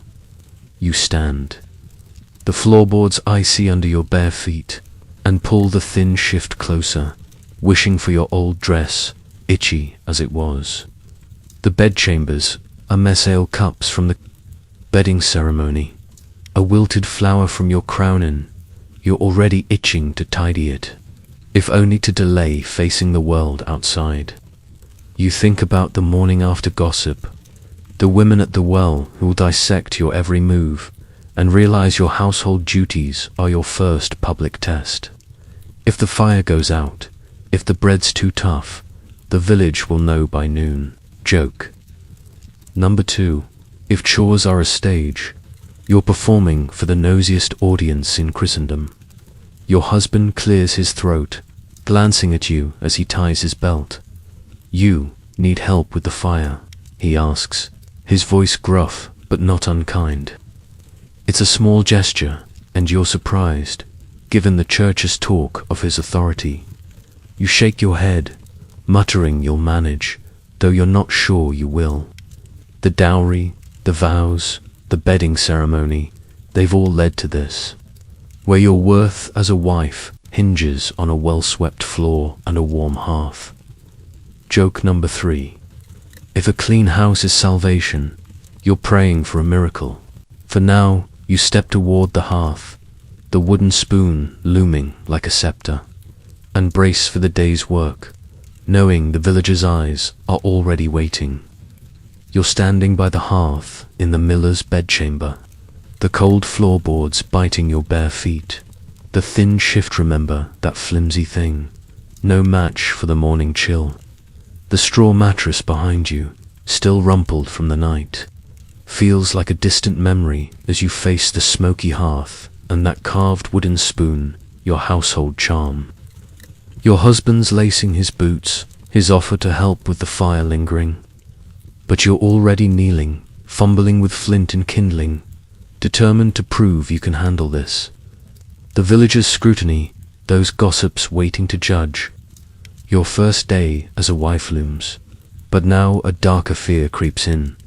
Pregnancy, the church's push for heirs, the fertility posy, the bedding ceremony's chants, they've all pointed to this. And the thought of childbirth's deadly risks makes your hands tremble as you strike the flint dot in medieval Europe. Pregnancy was both a blessing and a peril, especially for peasant women like you, whose value was tied to producing heirs to work land like that dowry meadow. By the 14th century, childbirth was a leading cause of death, with estimates suggesting up to 1 in 5 women didn't survive it, often due to infection or hemorrhage. A quirky tidbit, some midwives used birthing charms, like tying a saint's relic to the mother's thigh to ease labor. Though you're skeptical anything could ease that pain after seeing your neighbor's ordeal.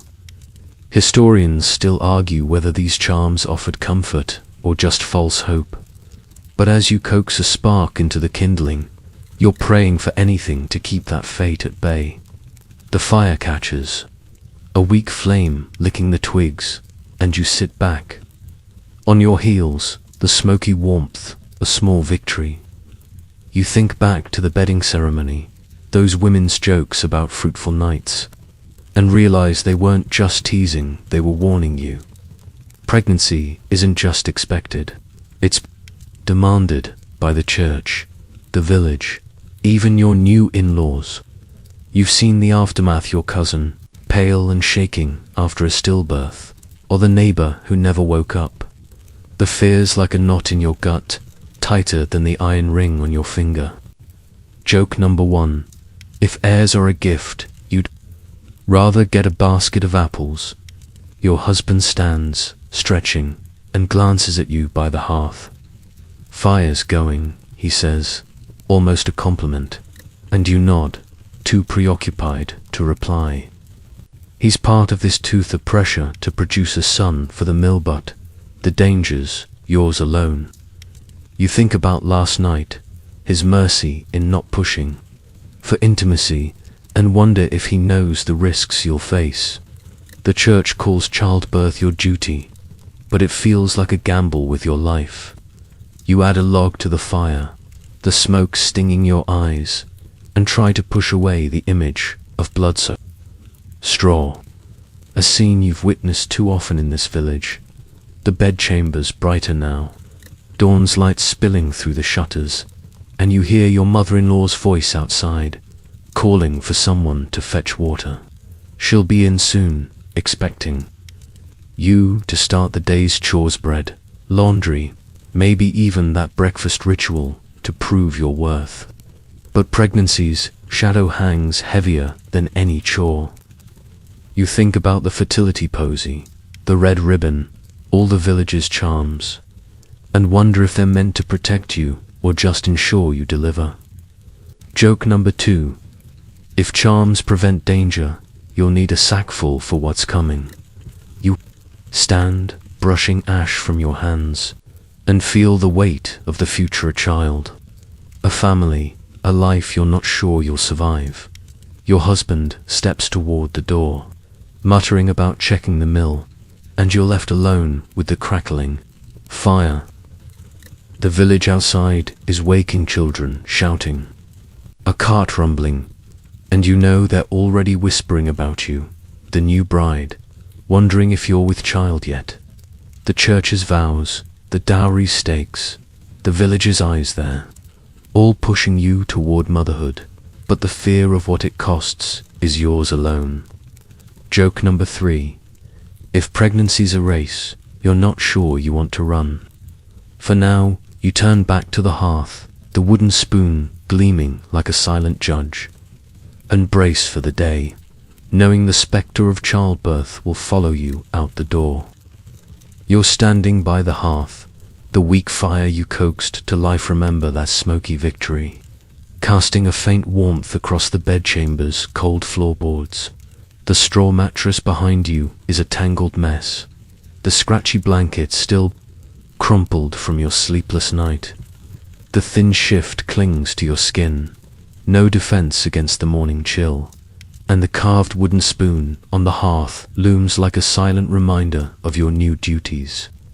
Your husband's gone, muttering about the mill, leaving you alone with the crackle of the fire and the weight of pregnancy fears, those childbirth risks still knotting your stomach.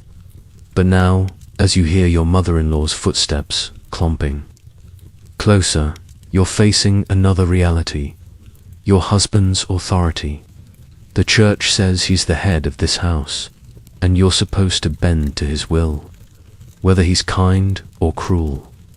In medieval Europe, a husband's authority was absolute, especially in peasant households like this one, where the man's word, backed by church and custom, governed everything from land to labor, including that dowry meadow.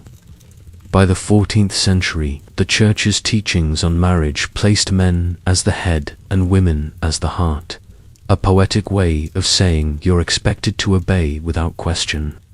A quirky tidbit, some husbands gave their wives a rule, token like a small staff, to symbolize their shared governance.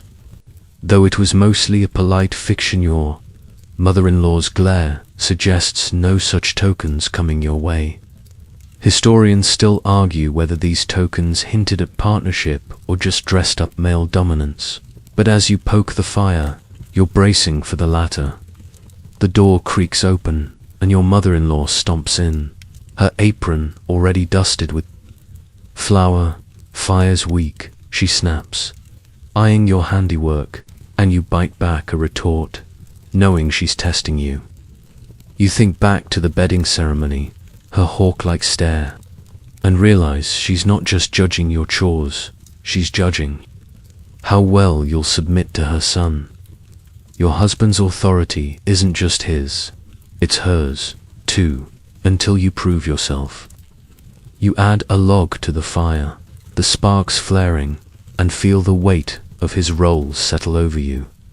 He's the miller's son, the man who'll decide when you eat, sleep, or speak, and you barely know him. Joke number 1.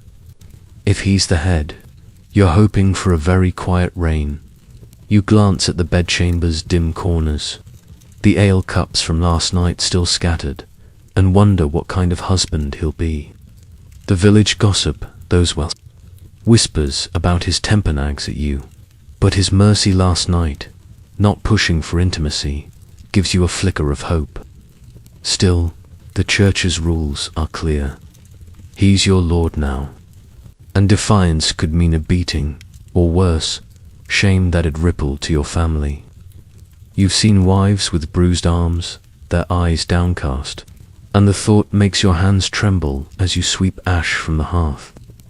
You think about your mother, how she nudges your father's decisions with a sharp word, and wonder if you'll ever have that knack. Your mother-in-law's still hovering, muttering about the bread you should have started. You nod, grabbing a sack of coarse flour, probably from your husband's milland. Start measuring it, your fingers clumsy. His authority extends here, too. If the bread's bad, it's your fault, but he'll get the blame for a poorly run house. You think about the dowry, the church vows, the villagers' eyes, all propping up his power over you. Yet he seemed as trapped as you last night, a pawn in the same game. Joke number 2. If he's the king, you're both stuck in the same checkmate. The fire's stronger now, its heat warming your face. But the bedchamber feels smaller, the walls closing in with the weight of his role. You hear a shout outside, maybe your husband, maybe a neighbor, and flinch, half expecting him to barge in with orders. The church says you're one flesh, but he's the one with the voice. You knead the dough, your hands sinking into its stickiness, and try to imagine a life where his authority doesn't feel like a yoke. Joke number 3. If obedience is a virtue, you're about to be the least virtuous wife in the village. For now, you focus on the bread, the wooden spoon, your only ally, and brace for the moment he returns, knowing his word will shape the day ahead. You're kneading dough by the hearth, the bedchamber's smoky warmth a faint shield against the morning chill. The thin shift, remember, that flimsy thing, sticking to your skin as you work. The straw mattress in the corner is a distant memory, its scratchy blanket left in a heap, while the carved wooden spoon on the hearth watches like a stern overseer. Your mother-in-law's gone, her parting jab about the bread still stinging, and the weight of your husband's authority, his church-backed rule over this house looms as you shape the dough. But now, as the village hums outside, you're thinking about the women who've been through this before, their advice a lifeline you're desperate to grasp. Their voices, from the feasts teasing to your mother's whispers, echo in your mind, offering tips on surviving this new life as a wife in medieval Europe. Experienced wives were a bride's best resource, passing down practical and emotional wisdom in a world where marriage, like your dowry's meadow, was a high-stakes contract. By the 14th century, women shared knowledge through informal networks, from well-side chats to market stalls, teaching new brides how to manage chores, husbands, and village gossip. A quirky tidbit: some women gave brides bundles, small pouches of herbs or thread, as tokens of sisterhood to help with household tasks. Your mother slipped one into your hand yesterday, and it's tucked in your shift now, smelling faintly of thyme. Historians still argue whether these bundles were practical gifts or symbolic support. But as you need, you're clinging to their promise of guidance. The dough's sticky, clinging to your fingers, and you pause to scrape it off. The fire's heat making your face flush. You think back to the feast. Those women's knowing looks as they pressed bread or apples into your hands. Their words layered with advice. Keep the hearth hot, but don't burn the stew. Or smile at him, even when he's wrong. Your mother's voice was the loudest, her warning to bend like a reed in the face of your husband's authority. She's navigated your father's moods for years, and you're starting to see her strength in a new light.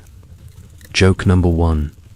If bending's a skill, your mother's the village champion. You glance at the bedchamber's door, half expecting your mother-in-law to barge back in. But it's quiet, save for the village's morning bustle, children shouting, a cow lowing. You think about your neighbor, Agnes, a wiry woman with a laugh like a crow who cornered you at the well last week. Don't argue in public, she'd said, but whisper your way in private. Her husband's a drunk, yet she keeps their cottage spotless, her children fed. Her advice feels like a map, but you're not sure you can follow it. You add flour to the dough, your hands steadier now, and wonder how many brides before you leaned on these women's words to survive. The fire crackles, spitting a spark onto the floor, and you stamp it out, your bare feet cold against the boards. You think about the bride's bundle in your shift. It's time a reminder of the women rooting for you, even if their advice comes with a side of scrutiny. Agnes also warned about the villagers' gossip, those eyes waiting to judge your bread, your belly, your marriage. You're starting to see the balance. Take their wisdom, but guard your heart. Joke number 2. If advice is a stew, you're drowning in everyone's secret ingredients. You shape the dough into a loaf, your hands finding a rhythm, and feel a flicker of confidence fueled by their words. Your husband's still at the mill, his authority a shadow you'll face soon enough. But the women's advice, your mother's, Agnes's, even the feasts, teasing gives you a spark of agency. You think about the dowry, the church vows, the bedding ceremony, all pushing you into this role, but these women are showing you how to carve out space within it. You set the loaf by the fire to rise, the wooden spoon glinting like a nod of approval. Joke number 3. If surviving marriage is a craft, you're apprenticing with the best. For now, you wipe your hands on your shift, the time's scent, lingering, and brace for the day, knowing the village women's wisdom is your quiet armor against what's to come. You're still by the hearth, the bedchamber's smoky warmth mixing with the scent of rising dough. Remember that loaf you shaped, guided by the village women's advice. The straw mattress in the corner is a fading memory, its scratchy blanket abandoned, and the thin shift clings to your skin as you wipe flour from your hands. The carved wooden spoon on the hearth gleams, a quiet ally, while the bride's bundle of thyme in your shift offers a faint, grounding whiff. The women's words, your mother's, Agnes's, have given you a spark of strength. But now, as the village's morning bustle grows louder outside, you're wondering about something softer: love. The church, the dowry, the bedding ceremony, they've all been about duty. But could affection, maybe even a slow spark, grow with this flower-dusted stranger you call husband? In medieval Europe, love in marriage was often an afterthought, especially for peasants like you, whose unions like that dowry meadow were forged for survival, not sentiment. By the 14th century, the church framed marriage as a sacred duty, with love a bonus, not a requirement, though troubadour tales of courtly romance trickled into village gossip, planting dreams of something more. A quirky tidbit: some couples exchanged love tokens, like a braided cord or a polished stone, as private gestures of hope. Your mother mentioned your father gave her one, though you've seen no sign of it in their bickering. Historians still argue whether these tokens were common among peasants or just noble fantasies. But as you poke the fire, you're wondering if love could bloom in this miller's house. The fire crackles, its heat warming your face, and you glance at the bedchamber's door, half expecting your husband to return. You think back to last night, his quiet mercy not pushing for intimacy, his muttered, "This is a lot," and feel a flicker of possibility. He's not the knight of a minstrel song, but there's a gruff honesty in him that's not terrible. You've seen couples in the village, like Agnes and her drunk husband, who seem to share a weary fondness, carved out over years of shared hardship. Could that be you, someday? Joke number 1. If love's a crop you're planting in rocky soil, you turn back to the dough, checking its rise, the yeasty smell grounding you. The church says love is obedience, but your mother's advice, bend like a reed, hinted at something else, a slow dance of Gavant. You think about your husband's offer to help with the fire, a small crack in his church-given authority, and wonder if it's a sign. Love, if it comes, won't be a lightning bolt. It'll be a gradual thaw, like snow melting under a week. Spring sun.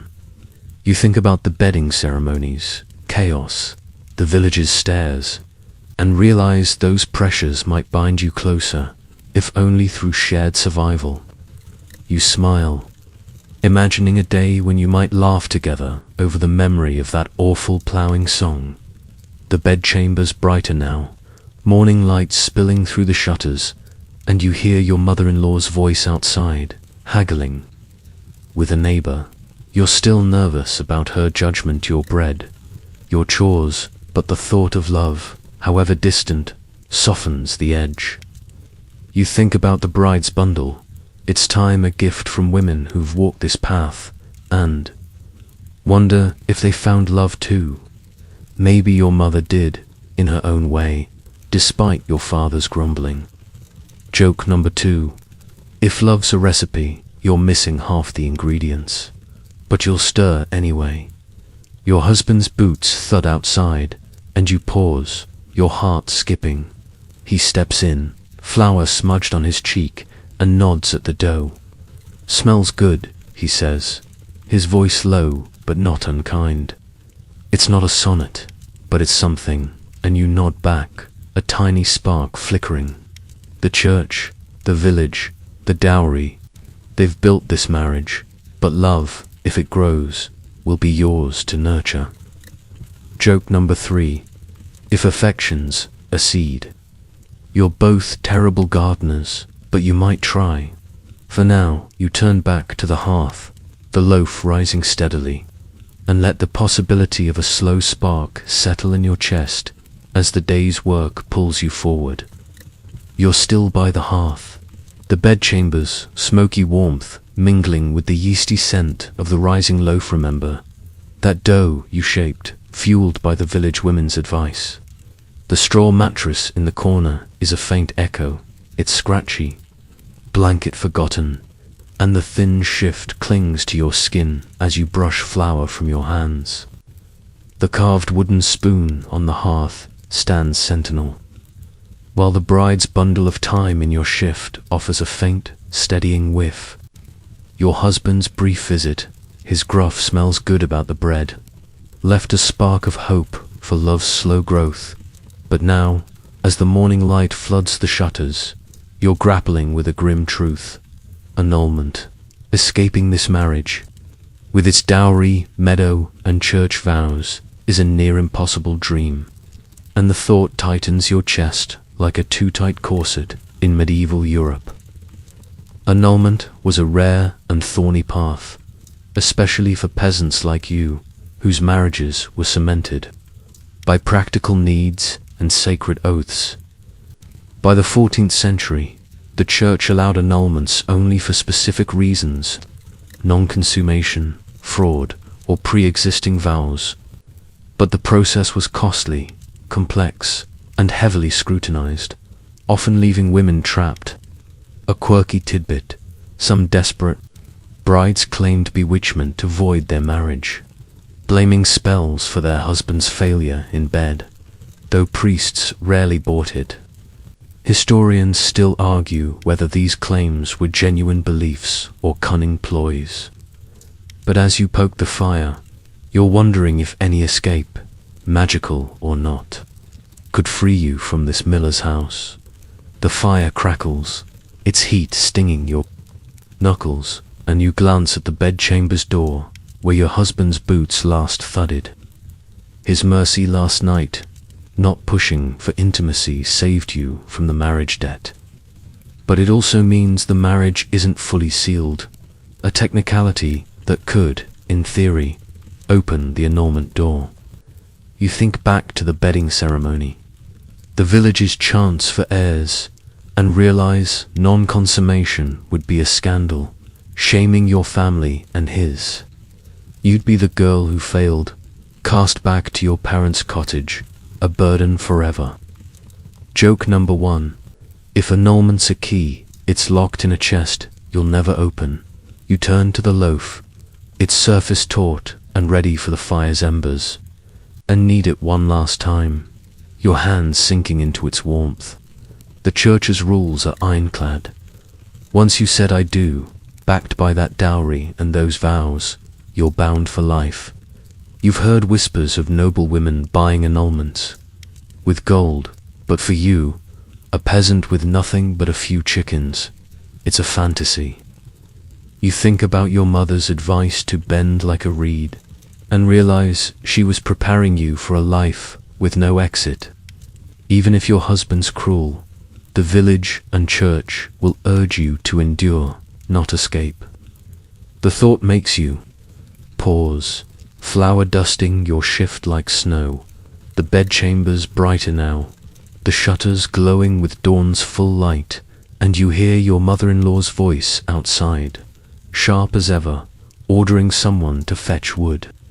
You're dreading her return, her eyes scanning your bread, your face, for signs of wifely success or failure.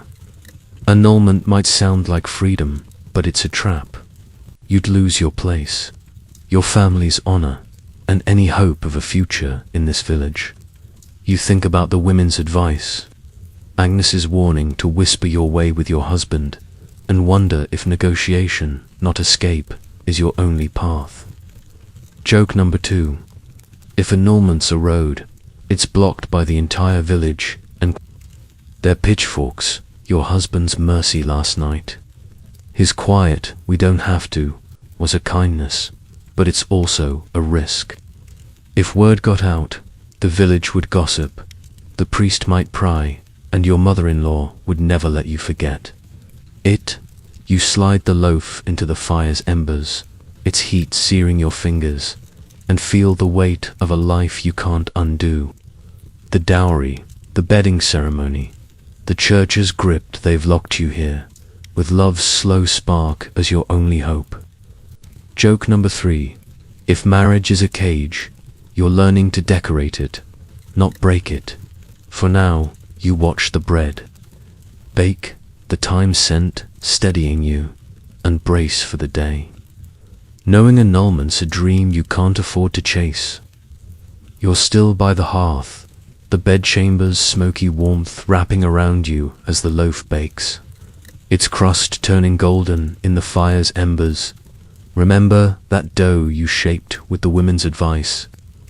The straw mattress in the corner is a faint shadow, its scratchy blanket long forgotten, and the thin shift clings to your flour-dusted skin. The carved wooden spoon on the hearth stands like a quiet guardian, while the thyme in your bride's bundle offers a steadying scent. The grim reality of annulment's impossibility locked behind church rules and village scrutiny sits heavy. But now, as the morning light floods the shutters, you're turning to faith. Religion, the church's iron grip that shaped your vows and fears, is also your anchor. A way to endure the marriage and its endless demands. In medieval Europe, faith was the heartbeat of daily life, especially for peasants like you, whose world from dowry meadows to childbirth was steeped in God's will. By the 14th century, the Catholic Church wasn't just a spiritual guide, it was a framework for coping with hardship, offering prayers and rituals to navigate marriages, trials. A quirky tidbit: some wives kept a prayer cord, a string of beads tucked in their apron, to count devotions for a harmonious home. Your mother's got one, and you're betting she's praying for you right now. Historians still argue whether these cords were personal devotion or just another church expectation. But as you watch the bread, you're craving any comfort faith can offer. The fire crackles, its heat stinging your hands as you shift the loaf, the smell of baking bread filling the bedchamber. You think back to the church ceremony, the priest's holy water on your head, his warnings about sin and duty. Faith got you through that day, and now it's your shield against the village's gossip, your husband's authority, and the spectre of childbirth. You whisper a prayer, half remembered from Sunday Mass for strength, your voice barely audible over the fire's snap. You've seen women lean on faith, your mother kneeling at the village cross after a bad harvest, or Agnes muttering psalms while scrubbing pots. Joke number 1. If prayers fix marriages, you'll be chanting until next harvest. You glance at the bedchamber's door, where your mother-in-law's voice still carries from outside, now arguing about a stray goat. Faith teaches patience, but you're struggling with that one, especially with her looming judgment. You think about the church's promise: endure, obey, and God will reward you, maybe not in this life, but the next. It's a thin comfort when the village expects heirs and your bread's on trial, but it's something. You trace the iron ring on your finger, a symbol of vows you sealed under God's gaze, and wonder if faith can soften the edges of this life. Your husband's mercy last night, his gruff kindness, feels like a small answer to those prayers. The bedchamber's bright now, the shutters glowing with full morning light, and you pull the loaf from the embers, its crust crisp and warm. You set it on the hearth, the wooden spoon nearby, and feel a flicker of pride. Faith got you through this task, at least. You think about the women's advice, the church's rules, the dowry's weight, all tied to a God who's both judge and refuge. You've prayed for your family, for rain, for sick cows. But now you're praying for yourself, for courage, for a spark of love, for survival. Joke number 2. If God's listening, he's got a long list from this village. Your husband's. Boots thud outside, and you tense, expecting him or your mother-in-law to barge in. Faith says trust in God's plan, but it's hard when the plan includes a stranger and a village full of gossips. You think about the prayer cord, the holy water, the cross above the bed, all weaving faith into this marriage. They're not just rituals, they're lifelines, helping you face the hearth, the chores, the life ahead. Joke number 3.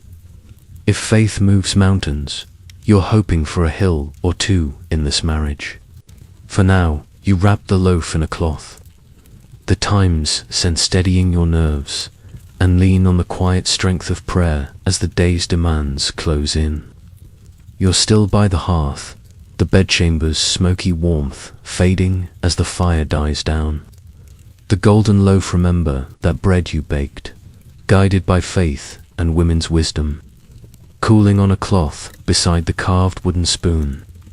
The straw, Mattress in the corner is a distant memory, its scratchy blanket abandoned, and the thin shift clings to your flower-streaked skin.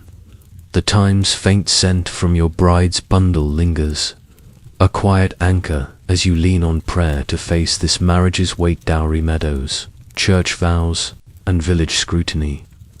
But now, as the morning's bustle grows louder outside, your thoughts drift to folklore, the strange tales and superstitions that fill the gaps where faith and duty leave off. These stories, whispered by the village women, shape how you see this wedding night and the life ahead.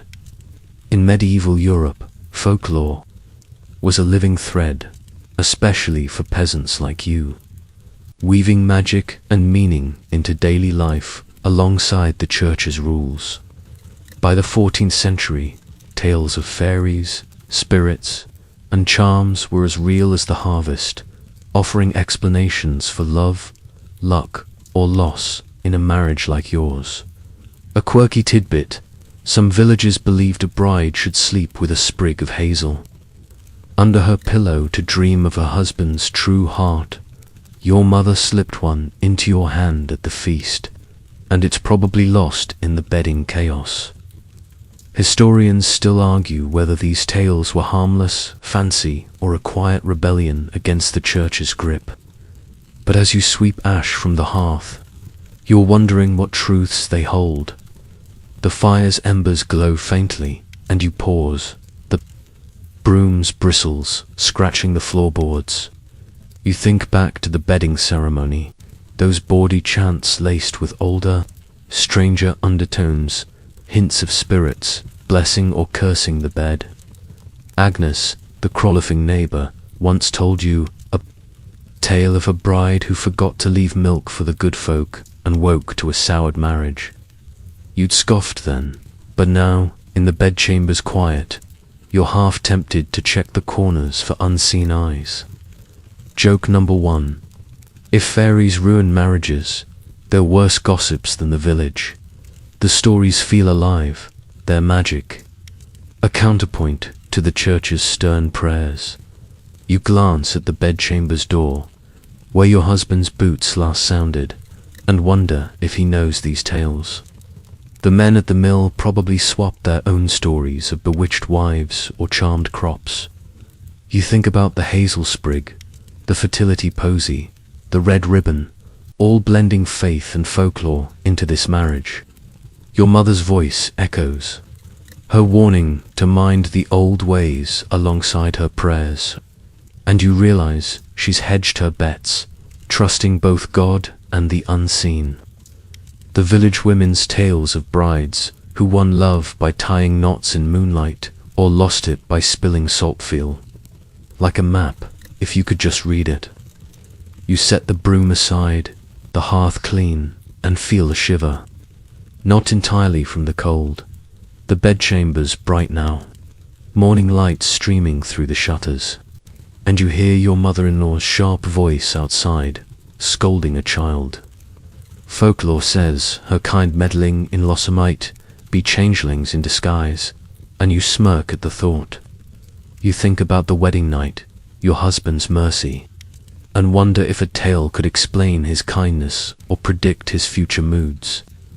The church calls love a duty, but folklore whispers it's a spell, fragile and fickle. Joke number 2. If love's a charm, you're hoping for one that doesn't backfire. You touch the time in your shift, its scent grounding you, and feel the pull of stories that promise more than obedience. The loaf's crust crackles as it cools, and you wrap it tighter, the wooden spoon nearby like a nod to the women's tales. You think about the dowry, the vows, the villagers' eyes, all woven with folklore's thread, spirits in the fields, omens in the stars. These stories aren't just fancy, they're survival, a way to make sense of a marriage you didn't choose. You wonder if your husband's heard the one about the miller's wife who outwitted a fairy and won a golden heart. Joke number 3. If folklore's true, you're ready to bargain with a sprite for a better deal. For now, you step toward the door, the time scent steadying you, and brace for the day, carrying the village's tales as quiet armor against the unknown. You're standing by the bedchamber's door, the hearth's dying embers behind you, the golden loaf remember that bread you baked, steeped in women's wisdom and folklore, cooling on the cloth beside the carved wooden spoon. The straw mattress in the corner, with its scratchy blanket, feels like a relic of last night's chaos, and the thin shift clings to your flour-dusted skin. The time's faint scent from your bride's bundle steadies you, mingling with the memory of village tales, hazelnut sprigs, and fairy blessings that gave this marriage a flicker of magic. But now, as the morning's bustle swells outside, you're grappling with a heavier weight: legacy. This marriage, tied to the dowry meadow and church vows, isn't just about you or your husband. It's about securing a family line, a burden that feels like carrying the village's future on your shoulders. In medieval Europe, legacy was the heartbeat of marriage, especially for peasants like you, whose children ensured land like that meadows stayed in the family and labor kept the mill turning. By the 14th century, producing heirs was a social and sacred duty, with the church and village expecting you to pass on name, land, and survival itself. A quirky tidbit: some families hung a lineage cloth, a woven strip listing ancestors, above the hearth to remind couples of their duty. Your mother-in-law's got one, frayed and faded, glaring at you from the wall. Historians still argue whether these cloths were prideful displays or subtle pressures, but as you touch the door's rough wood, you feel the latter pressing down. You pause, the bedchambers light bright with morning sun, and glance back at the loaf, its crust a small triumph. The village women's tales of brides weaving love with moonlight, not offered hope, but legacies a sterner demand. You think back to the bedding ceremony, those chants for heirs, and realize they weren't just about babies. They were about cementing the miller's name, your family's honor, the village's web. Your husband's mercy last night, his quiet "we don't have to," spared you the marriage debt. But it delays this legacy, leaving you both vulnerable to gossip. Joke number 1. If legacy's a chain, you're already tangled in its links. You step back to the hearth, checking the loaf, its warmth fading. Your mother's voice echoes, her advice to bend like a reed, but she also spoke of her own mother, who birthed 7 and buried 4, all to keep the family's name alive. Legacy isn't just children, it's the stories, the land, the mill's grind you're now part of. You think about your husband, his flour-smudged face, and wonder if he feels this weight too. He's the miller's son, expected to pass on the trade, the house, the pride. The church says it's your duty to help him, but the village will blame you if you fail. You touch the time in your shift, its scent a faint shield against the pressure. The bedchamber's door creaks as a breeze slips through, and you hear your mother-in-law outside, her voice sharp over a clucking chicken. The lineage cloth on the wall lists names you don't know, each one a ghost expecting you to deliver. You think about the dowry, the church vows, the folklore's promises, all funneling toward this: a child, a name, a future. The fear of childbirth, its blood and pain still haunts you. But legacy adds another layer, tying your body to the village's history. Joke number 2. If heirs are history, you're writing it with a quill you didn't choose. Your husband's boots crunch outside, and you tense, expecting him to enter, but the sound fades. Maybe he's back at the mill. You think about his small kindnesses, his offer to help with the fire, his nod at your bread and wonder if legacy could bind you closer, a shared goal in this strange dance. The village women's tales hinted at love's slow spark, but legacy's a colder fire burning for those yet unborn. You wrap the loaf tighter, the wooden spoon nearby, like a nod to your small victories. Joke number 3. If legacy's a tapestry, you're weaving with threads you can't see. For now, you linger by the hearth, the time's scent grounding you, and brace for the day, knowing the villager's hopes for your line are as heavy as its stairs. You're lingering by the hearth, the bedchamber's smoky warmth fading as the fire's embers dim. The golden loaf, remember, that bread you baked, a triumph of women's wisdom, wrapped tightly on the cloth beside the carved wooden spoon. The straw mattress in the corner, with its scratchy blanket, feels like a ghost of last night's turmoil, and the thin shift clings to your flower-streaked skin. The time's faint scent from your bride's bundle steadies you, a quiet counterpoint to the weight of legacy, those heirs and lineage cloths tying you to the village's future. But now, as the morning's clamor grows outside, you're settling into a new mindset: survival. This marriage, with its dowry meadow, church vows, and village stairs, is a harsh reality. And you're learning to adapt, to find your place in its unforgiving rhythm. In medieval Europe, survival was the pulse of peasant life, especially for new wives like you, whose role managing the hearth, navigating husbands, enduring childbirth was a daily battle against scarcity and judgment. By the 14th century, women honed practical and emotional resilience, balancing church rules, village gossip, and household demands to keep their families afloat. A quirky tidbit: some wives carried a survival knot, a small cord tied with prayers or charms, tucked in their sleeve for strength. Your mother's advice to bend like a reed came with one, now knotted in your shift beside the time. Historians still argue whether these knots were spiritual aids or just tokens of grit. But as you sweep the hearth's ash, you're clinging to their promise of endurance. The fire's nearly out, and you poke the embers, the wooden spoon nearby, like a silent ally.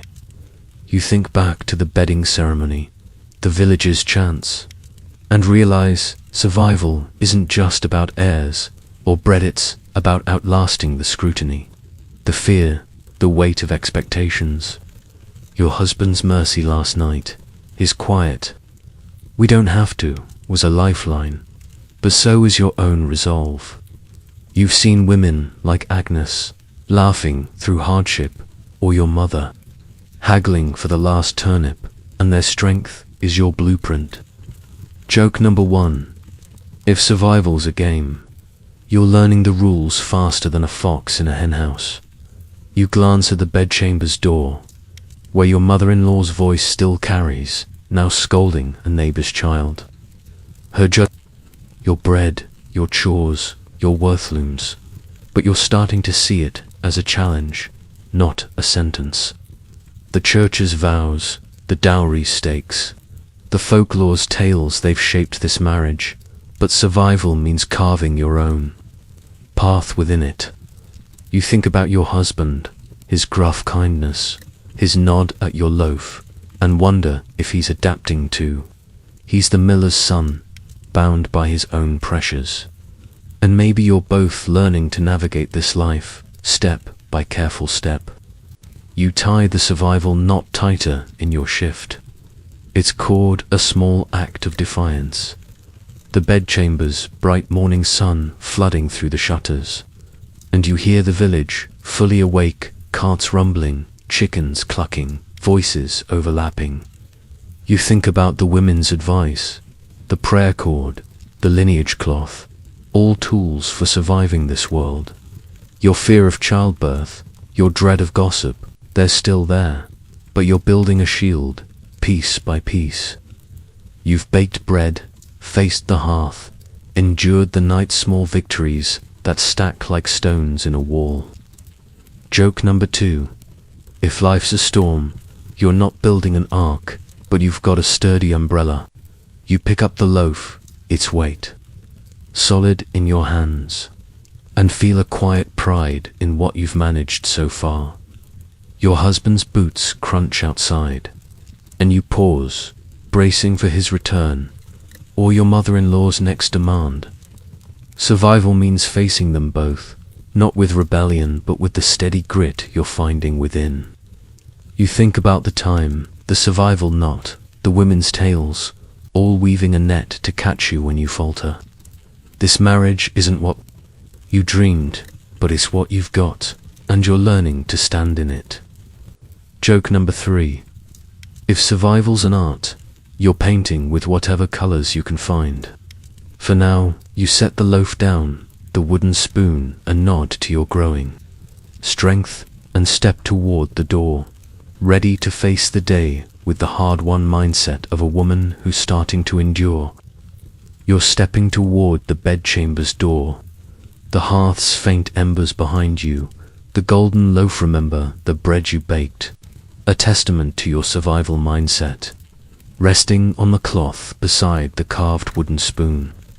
The straw mattress in the corner, with its scratchy blanket, is a shadow of last night's weight, and the thin shift clings to your flour-dusted skin.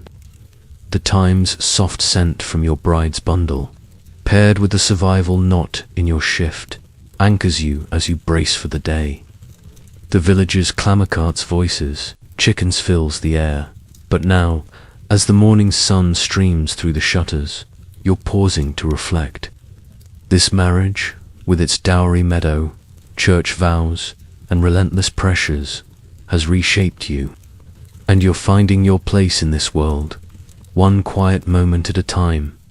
In medieval Europe, reflection was rare for peasants like you, whose lives were consumed by labor and survival, yet moments of quiet by the hearth, under the star-offered space to make sense of it all. By the 14th century, women like you carried the weight of family, faith, and community, finding strength in small acts like baking bread or tying a prayer knot. A quirky tidbit: some wives marked their first day as a wife with a hearth vow, a silent promise to themselves to endure. Whispered over the fire, your loaf feels like one, though you haven't said the words aloud.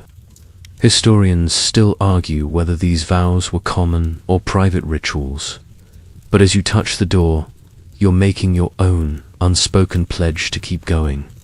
The bedchamber's bright, the sun's warmth cutting through the smoky air, and you glance back at the loaf, the wooden spoon, the rumpled bed. You think about the night, your husband's mercy, the village's stares, the church's rules, and see it as a tapestry woven with fear, duty, and faint hope.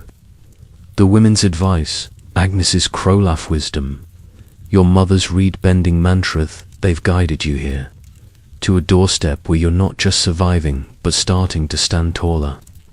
Your husband's gruff kindness, his nod at your bread, hints at a partnership you might build, slow as a seed sprouting.